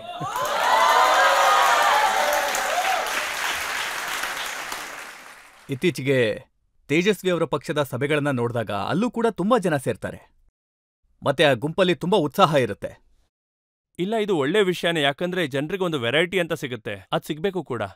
ನಾವೀಗ ಜನರ ಸಮಾಗಮದಲ್ಲಿದ್ದೀವಿ, ನಾವೀಗ ಪಬ್ಲಿಕ್ ಡೊಮೇನಲ್ಲಿ ನಿಂತಿದ್ದೀವಿ. ನಿರ್ಧಾರ ಅನ್ನೋದನ್ನ ಅವರೇ ಈಗ ಮಾಡಬೇಕು. ಅವರು ಅವ್ರ ವಿಷನ್ನ ಇಟ್ಕೋತಾರೆ, ನಾನು ನನ್ನ ವಿಷನ್ನ ಇಟ್ಕೋತೀನಿ. ಇವೆಂಚುಲಿ ಜನತೆ ಇದನ್ನ ನಿರ್ಧಾರ ಮಾಡಬೇಕು. ಅವ್ರಿಗನ್ನಿಸ್ಬೋದು ನಾನು ಮಾತಾಡಿದ್ರೆ ನಾನು ರಾಜಕೀಯ ಮಾತಾಡ್ತಿದ್ದೀನಿ ಅಂತ. ಬಟ್ ಸತ್ಯ ಯಾವುದೋ ಅದು ಸತ್ಯವಾಗಿ ಉಳಿಯುತ್ತೆ. ಈಗ ಜನರು ನಿರ್ಧಾರ ಮಾಡಬೇಕು, ಯಾರು ನಮ್ಮನ್ನ ದೂರ ಮಾಡೋಂಥ ರಾಜಕೀಯ ಮಾಡ್ತಿದಾರೋ ಅವ್ರ ಹಿಂದೆ ಹೋಗ್ಬೇಕಾ, ಅಥವಾ ಸಮಾವೇಶ ಮಾಡಿ ಎಲ್ಲರನ್ನೂ ಒಟ್ಟು ಕೂಡಿಸ್ತಾ ಇರೋರ ಜೊತೆ ಹೋಗ್ಬೇಕಾ ಅನ್ನೋದನ್ನ. MY ಸಮೀಕರಣ ಮಾಡ್ತಿರೋಂಥ ಒಂದು ಪಕ್ಷದ ಜೊತೆ ಹೋಗ್ಬೇಕಾ, ಅಥವಾ ಬಿಹಾರ್ ಫಸ್ಟ್, ಬಿಹಾರಿ ಫಸ್ಟ್ ಅಂತ ಹೇಳೋರ ಜೊತೆ ಹೋಗ್ಬೇಕಾ ಅನ್ನೋದನ್ನ. ತೇಜಸ್ವಿ ಅವರು ತಮ್ಮ ಪಬ್ಲಿಕ್ ಮೀಟಿಂಗ್ನಲ್ಲಿ ಹಾಡುಗಳನ್ನ ಹಾಡ್ತಾರೆ. ನಿಮ್ಗಂತೂ ರೆಕಾರ್ಡೆಡ್ ಸಾಂಗ್ ಇದ್ರೂ ಆಗತ್ತೆ, ಆದ್ರೆ ಅವರೇ ಖುದ್ದಾಗಿ ಹಾಡ್ತಾರೆ ಮತ್ತೆ ಹೇಳ್ತಾರೆ, ನೀವು ವಂಚಕರು, ನೀವು ಭರವಸೆ ನೀಡಿದ ನಂತರ ಮರ್ತ್ ಬಿಡ್ತೀರಿ. ಮೋದಿ ಅವರು ಕೂಡ ಪ್ರತಿದಿನ ಹೀಗೆ ಮಾಡ್ತಾರೆ. ಜನಕ್ಕೆ ಸಿಟ್ಟು ಬಂದ್ರೆ ಕೈತಪ್ಪು ಹೋಗ್ತಾರೆ. ಪರವಾಗಿಲ್ಲ, ಅವ್ರ ಮಾತನ್ನ ಅವರು ಹೇಳ್ತಾ ಇದ್ದಾರೆ. ಕಷ್ಟ ಆಗೋದೇನು ಅಂದ್ರೆ ಅವರು ಈ ವಿಷಯಗಳನ್ನ ಇಟ್ಕೊಂಡು ರಾಜಕೀಯದ ಗಂಭೀರತೆನ ತುಂಬಾ ಕೆಳಗಿಳಿಸ್ಬಿಟ್ಟಿದ್ದಾರೆ. ನೀವು ಒಂದು ಪ್ರದೇಶದ ನೇತೃತ್ವ ತಗೊಳ್ಳೋದ್ರ ಬಗ್ಗೆ ಯೋಚನೆ ಮಾಡ್ತೀರಾ, ನೀವು ಅಂತ ಪರಿವಾರದಿಂದ ಬರ್ತೀರಾ ಎಲ್ಲಿ 2 ಮುಖ್ಯಮಂತ್ರಿಗಳಿದ್ರು. ಹಿಂಗಿದ್ದಾಗ ನನಗನ್ಸುತ್ತೆ ರಾಜಕೀಯದಲ್ಲಿ ಗಂಭೀರತೆನ ಕಾಪಾಡ್ಕೊಳ್ಳೋದು ತುಂಬಾ ಮುಖ್ಯ ಅಂತ. ಒಂದು ದೊಡ್ಡ ಪ್ರದೇಶದ ನೇತೃತ್ವದ ಬಗ್ಗೆ ನೀವು ಮಾತಾಡ್ತಾ ಇದ್ದೀರಾ. ಹಾಗಿದ್ಮೇಲೆ ನೀವು ಅದನ್ನ ನಿಮಗ್ ಹೇಗ್ ಬೇಕೋ ಹಾಗೆ ತಗೊಂಡೋಗೋದಕ್ಕೆ ಆಗೋದಿಲ್ಲ. ಹಾಡು ಹೇಳೋದ್ರಿಂದ NDAಯಿಂದ ಎಷ್ಟು ನಾಯಕರು ಬರ್ತಾರೋ ಅವರು ಭಾಷಣ ಮಾಡ್ತಾರೆ, ಆದ್ರೆ ಹಣದುಬ್ಬರದ ಬಗ್ಗೆ ಮಾತಾಡಲ್ಲ, ನಿರುದ್ಯೋಗದ ಬಗ್ಗೆ ಅವ್ರು ಮಾತಾಡಲ್ಲ. ಇವತ್ತು 10 ವರ್ಷಗಳ ಹಿಂದೆ ಏನಾಗತ್ತೆ ಅಂತ ನನಗೂ ಗೊತ್ತಿರ್ಲಿಲ್ಲ, ಇಲ್ಲಿರೋ ಕೂತಿರೋ ಯಾರಿಗೂ ಗೊತ್ತಿರ್ಲಿಲ್ಲ ಅಂತ ಅನ್ಸುತ್ತೆ. ದೇಶದ ಆರ್ಥಿಕ ಸ್ಥಿತಿ ಎಲ್ಲಿತ್ತು, ಹೇಗಿತ್ತು, ಹೇಗಿರ್ತಿತ್ತು ಅಂತ. ಆದ್ರೆ ಇವತ್ತು ನಾವು ಎದೆ ತಟ್ಕೊಂಡು ಹೇಳ್ಬೋದು, ನಾವು ಪ್ರಪಂಚದಲ್ಲೇ 5ನೇ ಸ್ಥಾನದಲ್ಲಿದ್ದೀವಿ ಅಂತ. ಇದು ಒಂದು ವಿಷಯ ಆಯ್ತು. ಈಗ ಜನರು ಹೇಳ್ಬೋದು ಆರ್ಥಿಕ ವ್ಯವಸ್ಥೆ ಅಥವಾ ಆರ್ಥಿಕ ತಜ್ಞರಿಂದ ನಮ್ಗೇನಾಗ್ಬೇಕು ಅಂತ. ಬಟ್ ಯಾವಾಗ ಒಂದು ದೇಶದ ಆರ್ಥಿಕ ಸ್ಥಿತಿ ಬದಲಾಗುತ್ತೋ ರಾಜ್ಯದಲ್ಲಿ ಬೆಳವಣಿಗೆ ಕೂಡ ಹೆಚ್ಚಾಗತ್ತೆ. ಯಾವಾಗ ರಾಜ್ಯ ಬೆಳವಣಿಗೆ ಆಗುತ್ತೋ ಆಗ ಕ್ಷೇತ್ರಗಳಲ್ಲೂ ಆ ಬೆಳವಣಿಗೆ ಕಾಣುತ್ತೆ. ಯಾವಾಗ ಕ್ಷೇತ್ರದಲ್ಲಿ ಬೆಳವಣಿಗೆ ಕಾಣುತ್ತೋ ಆಗ ಒಬ್ಬ ಬಡವನ ಕೈಯಲ್ಲೂ ಕೂಡ ತುಂಬಾ ಹಣ ಸಂಪಾದನೆ ಆಗುತ್ತೆ. ಆಗ ಪ್ರತಿ ವ್ಯಕ್ತಿಗೂ ಅದರ ಪ್ರತಿಫಲ ಸಿಗುತ್ತೆ. ಈ ಬುನಾದಿಯನ್ನ ದೇಶನ ಬೆಳೆಸಬೇಕು ಅನ್ನೋ ಕನಸುಗಳಿಟ್ಕೊಂಡಿರೋ ಒಂದು ಶಕ್ತಿಯನ್ನ ಯಾವುದ್ರ ಮೇಲೆ ನನಗ್ ನಂಬಿಕೆ ಇದೆ. 2046 ಒಂದು ಒಳ್ಳೆ ದೇಶವನ್ನ ಕಟ್ಟುವಂತ ಪ್ರಯತ್ನ ನಾವೇನ್ ಕಲ್ಪನೆ ಮಾಡ್ಕೊಳ್ತಾ ಇದೀವಿ, ಇದಕ್ಕೆ ಈ ಬುನಾದಿಯ ಸ್ಥಾಪನೆ ಆಗ್ಬೇಕಾಗಿರೋದು ತುಂಬಾ ಮುಖ್ಯ ಆಗತ್ತೆ. ಇಲ್ಲಿವರೆಗೂ ಯಾವ ಪ್ರಧಾನಮಂತ್ರಿ ಯೋಚನೆ ಮಾಡಿದ್ರು ಮಹಿಳೆಯರಿಗೋಸ್ಕರ ಒಂದು ಶೌಚಾಲಯ ಕಟ್ಟಬೇಕು ಅಂತ. ಮಹಿಳೆಯರಿಗೆ ಯಾಕೆ, ಅಟ್ಲೀಸ್ಟ್ ಪುರುಷರಿಗೋಸ್ಕರನೂ ಕೂಡ. ನಮ್ಗೆ ನೆಲಂದ್ರಲ್ಲಿ ಹೋಗಿ ಯೂರಿನ್ ಪಾಸ್ ಮಾಡೋಂತ ಶೋಕಿ ಇದೆಯಾ? ಯಾರು ಯಾಕೆ ಯೋಚನೆ ಮಾಡಿರ್ಲಿಲ್ಲ ಎಲ್ರಿಗೋಸ್ಕರ ಒಂದು ಶೌಚಾಲಯ ಕಟ್ಟಬೇಕು ಅಂತ? ಈ ಯೋಚನೆ ತುಂಬಾ ಚಿಕ್ಕದೇ ಇರ್ಬೋದು, ಆದ್ರೆ ಇದು ಬೇಸಿಕ್ ಇನ್ಫ್ರಾಸ್ಟ್ರಕ್ಚರ್ ಬಗ್ಗೆ ಮಾತಾಡುತ್ತೆ. ಇದು ಎಷ್ಟು ಶಕ್ತಿ ಕೊಡುತ್ತೆ. ಉಜ್ವಲ ಯೋಜನೆ ಇವತ್ತು ಸಿಲಿಂಡರ್ ಪ್ರತಿ ಹಳ್ಳಿಗೂ ಹೋಗ್ತಾ ಇದೆ. ಅವರು ಸೌದೆ ಒಲೆ ಮುಂದೆ ಕೂತು ಊದಿ ಅವರ ಆರೋಗ್ಯನ ಹಾಳು ಮಾಡ್ಕೊಳ್ಳುವಂಥದ್ದು ಈಗ ತಪ್ತಾ ಇದೆ ಅಲ್ವಾ? ಇದು ಆಗ್ಬೇಕಿತ್ತು. ಇದು ತುಂಬಾ ಬೇಸಿಕ್. ನೀವ್ ಯಾವ್ದಾರ ಒಂದು ಹಳ್ಳಿಗೆ ಹೋದಾಗ ಇದು ತುಂಬಾ ಅವಶ್ಯಕತೆ ಅಂತ ನಿಮ್ಗೆ ಅನ್ಸುತ್ತೆ. ಇವತ್ತು ನಮ್ಮ ಪ್ರಧಾನಮಂತ್ರಿಯವರು ಏನ್ ಮಾಡ್ತಿದ್ದಾರೆ ಅಂದ್ರೆ ಆ ಬಡವರಿಗೆ ಬೇಕಾಗಿರುವಂತ ಅಗತ್ಯವಾದದ್ದನ್ನ ಅವ್ರಿಗೆ ತಲುಪಿಸುವಂತ ವ್ಯವಸ್ಥೆ ಮಾಡ್ಕೊಡ್ತಾ ಇದ್ದಾರೆ. ನಾನ್ ಅನ್ಕೋತಾ ಇದೀನಿ ಮುಂದಿನ 5 ವರ್ಷಗಳಲ್ಲಿ ನಾವು 3ನೇ ಸ್ಥಾನಕ್ಕೆ ಬಂದಾಗ, ಆರ್ಥಿಕ ವ್ಯವಸ್ಥೆಯಲ್ಲಿ ಬದಲಾದಾಗ, ಕಳೆದ 10 ವರ್ಷಗಳಿಂದ 25 ಕೋಟಿಗಿಂತ ಹೆಚ್ಚು ಜನ ಪಾವರ್ಟಿ ಲೈನಿಂದ ಹೊರಗೆ ಬಂದಿದ್ದಾರೆ. ಈ ಡೇಟಾ ಬಂದು ಅಥೆಂಟಿಕ್ ಡೇಟಾ. ಇದನ್ನ ನಾನೇನೋ ಬೇಕು ಅಂತ ಎಲ್ರೂ ಮುಂದೆ ಹೇಳ್ತಾರೋಂಥ ವಿಷಯ ಅಲ್ಲ. 25 ಕೋಟಿ ಜನ ಆ ಪಾವರ್ಟಿ ಲೈನಿಂದ ಹೊರಗೆ ಬಂದಿದ್ದಾರೆ. ನಾವು ಮುಂದುವರೆದ ದೇಶ ಆಗೋದು ಜನ ಜೀವನದಲ್ಲಿ ಮುಂದೆ ಬಂದಾಗ. ಯಾವಾಗ ದೇಶ ಬೆಳೆಯುತ್ತೋ ಆಗ ರಾಜ್ಯ ಬೆಳೆಯುತ್ತೆ. ಅದನ್ನ ಬ್ಲಾಕ್ಸ್ ಅಂತ ಕರೀತಾರೆ. ಕೆಲವು ಕಡೆ ಬ್ಲಾಕ್ಸ್ ಇರುತ್ತೆ, ಪಂಚಾಯಿತಿ ಇರುತ್ತೆ, ಹಳ್ಳಿಗಳಿರುತ್ತೆ. ಆ ನಿಟ್ಟಿನಲ್ಲಿ ನಮ್ಮ ಸರ್ಕಾರ ಕೆಲಸ ಮಾಡ್ತಾ ಇದೆ. ಯಾರು ಈ ರೀತಿ ಹಾಡು ಹೇಳಿ ಭಾಷಣ ಮಾಡ್ತಾರೆ ಅವ್ರಿಗಿದ್ರ ಬಗ್ಗೆ ಎಲ್ಲ ಏನು ಗೊತ್ತಾಗೋದಿಲ್ಲ. ಹಾಗಿದ್ರೆ ಚಿರಾಗ್ ಪಾಸ್ವಾನ್ ಅವರ ಮಹತ್ವಾಕಾಂಕ್ಷೆ ಏನು? ಮೋದಿಯವರ ಸರ್ಕಾರ ಬಂದ್ರೆ ನಿಮ್ಗೆ ಯಾವ ಮಂತ್ರಿ ಪದವಿ ಬೇಕು? ಆಕ್ಚುಲಿ ಮೊದಲನೇದೇನಂದ್ರೆ thank you. I want to clear this first. ನಾನು ಓವರ್ ಆಂಬಿಷ್ ಆಗಿ ಯೋಚನೆ ಮಾಡೋದು ಯಾವತ್ತೂ ತಪ್ಪು ಅಂತ ಹೇಳೋಕ್ ಹೋಗೋದೇ ಇಲ್ಲ. ನಾನು ಅನ್ಕೋತೀನಿ, ಮತ್ತೆ ನಾನು ನಿಮ್ಮೆಲ್ಲರ ಹತ್ರನೂ ರಿಕ್ವೆಸ್ಟ್ ಮಾಡ್ತೀನಿ, ಆಂಬಿಷಿಯಸ್ ಆಗಿರಿ, ಓವರ್ ಆಂಬಿಷಿಯಸ್ ಆಗಿರಿ. ಎಲ್ಲಿವರೆಗೂ ನೀವು ಓವರ್ ಆಂಬಿಷಿಯಸ್ ಆಗಿ ಇರೋದಿಲ್ವೋ ಅಲ್ಲಿವರೆಗೂ ಏನೂ ಸಾಧಿಸೋಕ್ಕಾಗಲ್ಲ. ದುನಿಯಾ ನಿಮ್ಮೇಲೆ ಯಾವತ್ತೂ ದಯೆ ತೋರಿಸೋದೇ ಇಲ್ಲ. ಜನ ನಿಮ್ಮ ಕಾಲನ್ನ ಎಳಿತಾನೆ ಇರ್ತಾರೆ, ಡಿಮೋರಲೈಸ್ ಮಾಡ್ತಿರ್ತಾರೆ, ಡಿಮೋಟಿವೇಟ್ ಮಾಡ್ತಿರ್ತಾರೆ. ನೀವು ಓವರ್ ಆಂಬಿಷಸ್ ಆದ್ರೆ ಮಾತ್ರ ನಿಮಗೆ ಕಾನ್ಫಿಡೆನ್ಸ್ ಅನ್ನೋದು ಬರುತ್ತೆ. ಇದು ಎಲ್ರಿಗೂ ಅರ್ಥ ಆಗ್ಲೇಬೇಕಾದ ವಿಷಯ. ನನಗಂತೂ ಅದು ಗೊತ್ತು, ನಾನು ಓವರ್ ಆಂಬಿಷಸ್ ಇದ್ದೀನಿ. ನಾವೀಗ ಜನರಿಂದ ಪ್ರಶ್ನೆಗಳನ್ನ ತಗೊಳ್ಳೋಣ. ನೀವೊಬ್ರು ಆರ್ಟಿಸ್ಟ್ ಕೂಡ ಆಗಿದ್ರಿ ಸರ್, ಮತ್ತೆ ನೀವು ತುಂಬಾ ಗುಡ್ ಲುಕಿಂಗ್ ಆಗಿದ್ದೀರಾ. ಸೊ ಸರ್, ನಿಮ್ಗೆ ನನ್ ಪ್ರಶ್ನೆ ಏನು ಅಂದ್ರೆ, ಕ್ಯಾಂಪೇನಿಂಗ್ ಟೈಮಲ್ಲಿ ಯಾವ್ದಾದ್ರೂ ಹುಡುಗಿ ನಿಮ್ಗೆ ಪ್ರಪೋಸ್ ಮಾಡಿದ್ಲಾ ಅಂತ? ಬರೀ ಕ್ಯಾಂಪೇನಿಂಗ್ಗೋಸ್ಕರ ನೀವ್ ಹೇಳ್ಬಹುದು ಸರ್. ಇಲ್ಲ, ಯಾಕೆ ಅಂತ ಗೊತ್ತಿಲ್ಲ. ಫಾರ್ ಸಮ್ ರೀಸನ್ ಜನ ಸ್ವಲ್ಪ ಕನ್ಫ್ಯೂಸ್ ಆಗ್ಬಿಡ್ತಾರೆ ನನ್ನ ಹತ್ರ ಬರೋದಕ್ಕೆ. ನನಗೆ ಗೊತ್ತಿಲ್ಲ ನಾನು ಆ ಥರ ವೈಬ್ಸ್ ಕೊಡ್ತೀನೋ ಇಲ್ವೋ ಅಂತ. ಬಟ್ ಆ ಥರ ಏನೂ ಆಗೋದಿಲ್ಲ. ಇನ್ ಕೇಸ್ ಆದ್ರೆ ನಾನೇ ಬ್ಲಶ್ ಆಗ್ಬಿಡ್ತೀನಿ ಅನ್ಸುತ್ತೆ. ಆ ಥರ ಆಗದೆ ಇರೋದೇ ನಂಗೆ ತುಂಬಾ ಒಳ್ಳೇದು ಅಂತ ಅನ್ಸುತ್ತೆ. ನೋಡಿ, ನೀವು ಕಂಗನಾ ರಣವತ್ ಅವ್ರ ಜೊತೆ ಸಿನಿಮಾ ಮಾಡಿದ್ರಲ್ಲ, ಅದ್ರಲ್ಲಿ ನೀವು ಬ್ಲಶ್ ಕೂಡ ಮಾಡಿಲ್ಲ. ನನ್ನ ಹತ್ರ ಒಂದೆರಡು ಸೀನ್ ಇದೆ, ಅದನ್ನೀಗ ತೋರಿಸ್ತೇನೆ. ಅರೆ, ಆರ್ ಯು ಸೀರಿಯಸ್? ಕಬ್ ಮೌಸಮ್ ಬದಲೇಂಗೆ ಕಿಸ್ಕೋ ಹೈ ಯೆ ಪ್ಯಾರ್ ಹೋ ಜಾತಾ ಹೈ ಕೈಸೆ ಜಾನೆ ನ ಜಾನೆ ನ ಜಾನೆ ನ ಜಾನೆ ನಜರ್ ಸೆ ಸಾಕು, ನಿಲ್ಸ್ತೀರಾ? ಆಫ್ ಮಾಡಿ. ಆಗೋಯ್ತು. ಅಲ್ಲ, ಇದ್ರಲ್ಲಂತೂ ನೀವು ಸ್ವಲ್ಪ ಕೂಡ ಬ್ಲಶ್ ಮಾಡಿಲ್ಲ. ಲುಕ್ ಅಟ್ ಮೀ ನಾವ್. ಸರ್, ನನ್ನ ಪ್ರಶ್ನೆ ನಿಮ್ಗೇನಂದ್ರೆ, ನಾನ್ ಕೇಳ್ಪಟ್ಟಿರೋ ಹಾಗೆ ನಿಮ್ಗೆ ಮೂವಿನಲ್ಲಿ ಡೈಲಾಗ್ಸ್ ನೆನ್ಪಿರ್ತಾ ಇರ್ಲಿಲ್ಲ. ಅಂದ್ಮೇಲೆ ನಿಮ್ಗೆ ಇಷ್ಟು ದೊಡ್ಡ ದೊಡ್ಡ ಭಾಷಣಗಳೆಲ್ಲ ಹೇಗ್ ನೆನ್ಪಲ್ಲಿರತ್ತೆ? ಇಲ್ಲ, ಅದ್ ನಿಜಾನೇ ಆಗಿತ್ತು. This use to happen actually. Rajat sir, ಅದೇನಂದ್ರೆ ನಾನು ಸೆಟ್ಗೆ ಹೋಗ್ತಿದ್ದೆ. ಆಗ ನನಗೆ ಒಂದು ಪೇಪರಲ್ಲಿ ಡೈಲಾಗ್ ಕೊಡ್ತಾ ಇದ್ರು. ಅದ್ ನಿಮ್ಗೆ ಗೊತ್ತಿರುತ್ತಲ್ವಾ? ನಾನು ಡೈಲಾಗ್ ಹೇಳಕ್ ಶುರು ಮಾಡಿದ್ರೆ ಅರ್ಧ ಪ್ಯಾರ ಅದನ್ನ 6 ಪೇಜ್ ಮಾಡಿ ಹೇಳ್ಬಿಡ್ತಿದ್ದೆ. ಹೇಳ್ತಾನೆ ಇರ್ತಿದ್ದೆ. ಮೊದ್ಲೇ ನಾಯಕರ ರಕ್ತ, ಗೊತ್ತಾಯ್ತಲ್ವಾ? ಅದು ಬಂದ್ಬಿಡ್ತಿತ್ತು. ಮೊದ್ಲೇ ಅವ್ರಿಗೆ ಮಾತಾಡೋದಂದ್ರೆ ಇಷ್ಟ. ಒಂದು ಅರ್ಧ ನಿಮಿಷದ ಸೀನ್ ನಾನು 1.5 ನಿಮಿಷ 3 ನಿಮಿಷವರೆಗೂ ಮಾಡ್ಬಿಡ್ತಿದ್ದೆ. ನಾನು ತುಂಬಾ ಎಳೆದು ಬಿಡ್ತಿದ್ದೆ. ಇದ್ ನನಗೆ ತುಂಬಾ ಕಷ್ಟ ಆಗ್ಬಿಡ್ತಿತ್ತು. ನನಗೆ ಡೈಲಾಗ್ ನೆನಪಿರ್ತಿರ್ಲಿಲ್ಲ. ಅದಕ್ಕೆ ಭಾಷಣ ನಾನು ನೆನಪು ಮಾಡ್ಕೊಂಡಿರೋ ಅಥವಾ ಓದ್ಬಿಟ್ಟು ಹೇಳೋದಿಲ್ಲ. ಯಾವ್ದು ಒಳಗಿಂದ ಬರುತ್ತೋ ಅದನ್ನ ಹಾಗೆ ನೇರವಾಗಿ ಹೇಳ್ತೀನಿ. ಇನ್ನೊಂದೆರಡು ಪ್ರಶ್ನೆಗಳನ್ನ ನಾವು ತಗೊಳ್ಳೋಣ. ನೀವು ಒಳ್ಳೆ ಯುವಕ ಮತ್ತೆ ಪೊಲಿಟಿಕಲ್ ಲೀಡರ್ ಕೂಡ. ನೀವು ಯಾವಾಗ ಬಿಹಾರದ ಮುಖ್ಯಮಂತ್ರಿ ಆಗ್ತೀರಾ? ಮುಖ್ಯಮಂತ್ರಿ ಆಗೋಕ್ ಯಾವಾಗ ಸಾಧ್ಯ ಅಂತ? ಅಷ್ಟೊಳ್ಳೆ ಗ್ರೋತ್ ಆಗ್ತಿದ್ದೀರಾ ನೀವು. ಬಿಹಾರದ ಮುಖ್ಯಮಂತ್ರಿ ಯಾವಾಗ ಆಗ್ತೀರಾ ಅಂತ ಹೇಳಿ ನೀವು. ಅದು ನನ್ನ ಹತ್ರ ಇದಕ್ಕೆ ಉತ್ತರ ಇದ್ದರೆ ನಾನು ಖಂಡಿತವಾಗ್ಲೂ ನಿಮ್ಗೆ ಹೇಳ್ಬಿಡ್ತಿದ್ದೆ. ಆದ್ರೆ ಭವಿಷ್ಯದ ಬಗ್ಗೆ ಅಷ್ಟು ನನಗೆ ಗೊತ್ತಿಲ್ಲ. ಅದು ಬಿಟ್ರೆ ವಿಷಯ ಇದೆ, ನಾನು ಸ್ವಲ್ಪ ಹೊತ್ತು ಸರಿ. ಈಗ ನಿತೀಶ್ ಕುಮಾರ್ ಅವರು ಯಾವಾಗ ರಿಟೈರ್ ಆಗ್ತಾರೆ ಅಂತ ನೀವು ಹೇಳಿ.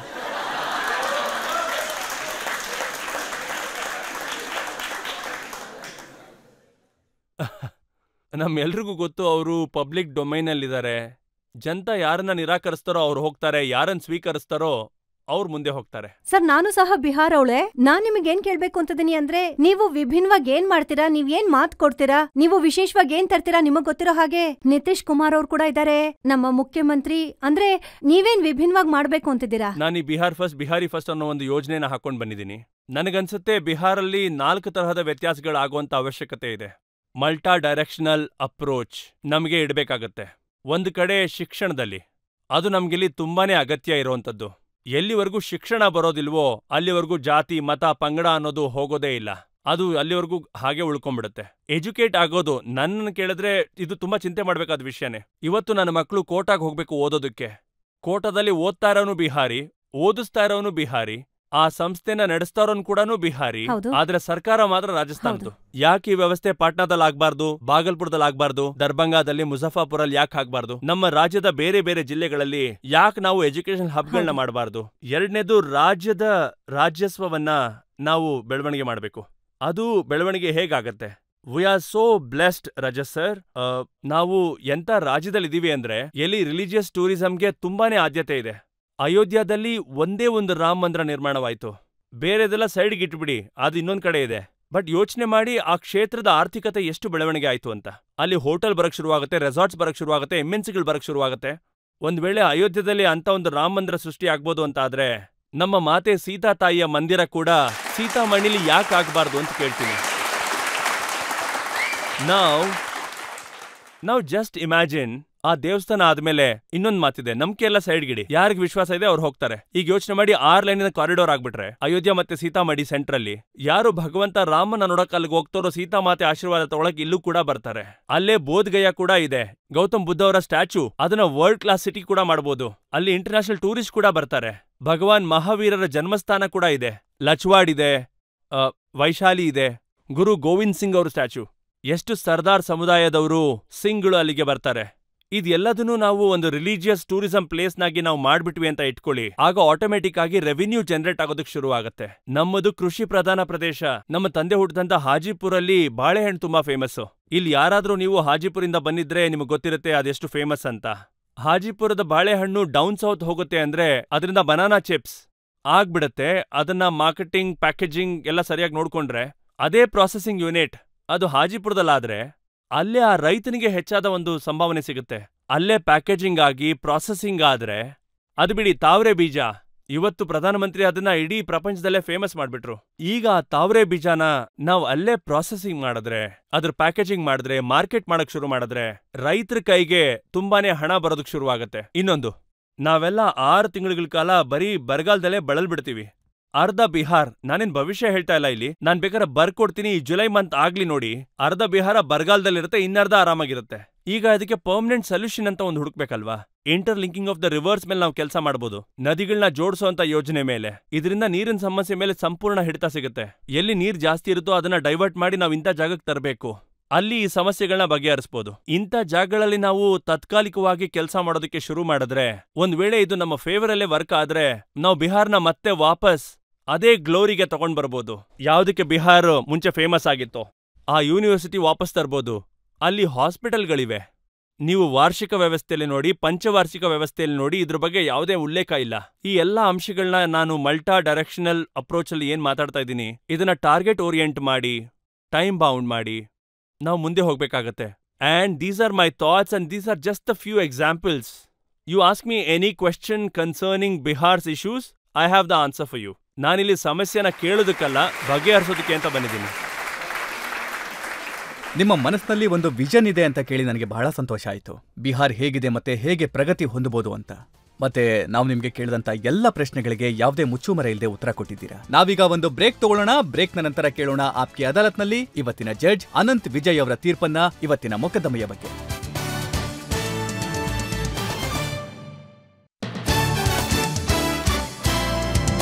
ಆಪ್ಕಿ ಅದಾಲತ್ನಲ್ಲಿ ನಾವಿವತ್ತು ಮೊಕದ್ದಮೆ ಹೂಡಿದ್ದು ಬಿಹಾರ್ನ ಯುವ ಪೀಳಿಗೆಯ ನಾಯಕ ಚಿರಾಗ್ ಪಾಸ್ವಾನ್ ಅವರ ಮೇಲೆ.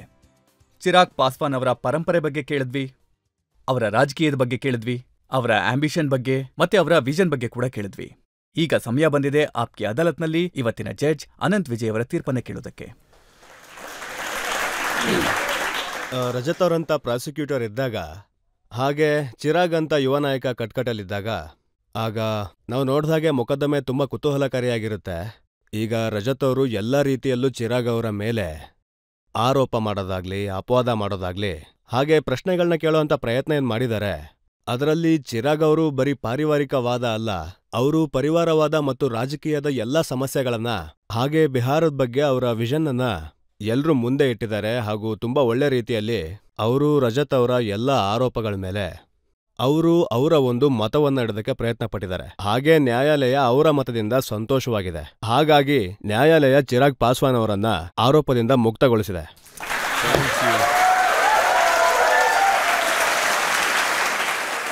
ಇದೇ ನಂಬಿಕೆಯೊಂದಿಗೆ, ಇದೇ ವಿಶ್ವಾಸದೊಂದಿಗೆ ಚಿರಾಗ್ ಪಾಸ್ವಾನ್ ಅವರು ಬಿಹಾರದ ಜನರಿಗಾಗಿ ತಮ್ಮ ಕೆಲಸನ ಹೀಗೆ ಮುಂದುವರಿಸಲಿ, ಅವರ ನೋವುಗಳನ್ನ ಮತ್ತೆ ಅವರ ಕಷ್ಟಗಳನ್ನ ಅರ್ಥ ಮಾಡ್ಕೊಳ್ಳಿ, ಮತ್ತೆ ಅವರು ತಮ್ಮ ಜೀವನದಲ್ಲಿ ಉತ್ತಮವಾದಂಥ ಯಶಸ್ಸನ್ನ ಸಾಧಿಸಲಿ ಅನ್ನೋ ಭರವಸೆಯೊಂದಿಗೆ ಇವತ್ತಿನ ಕಾರ್ಯಕ್ರಮವನ್ನ ಇಲ್ಲಿಗೆ ಮುಗಿಸ್ತಾ ಇದ್ದೇವೆ.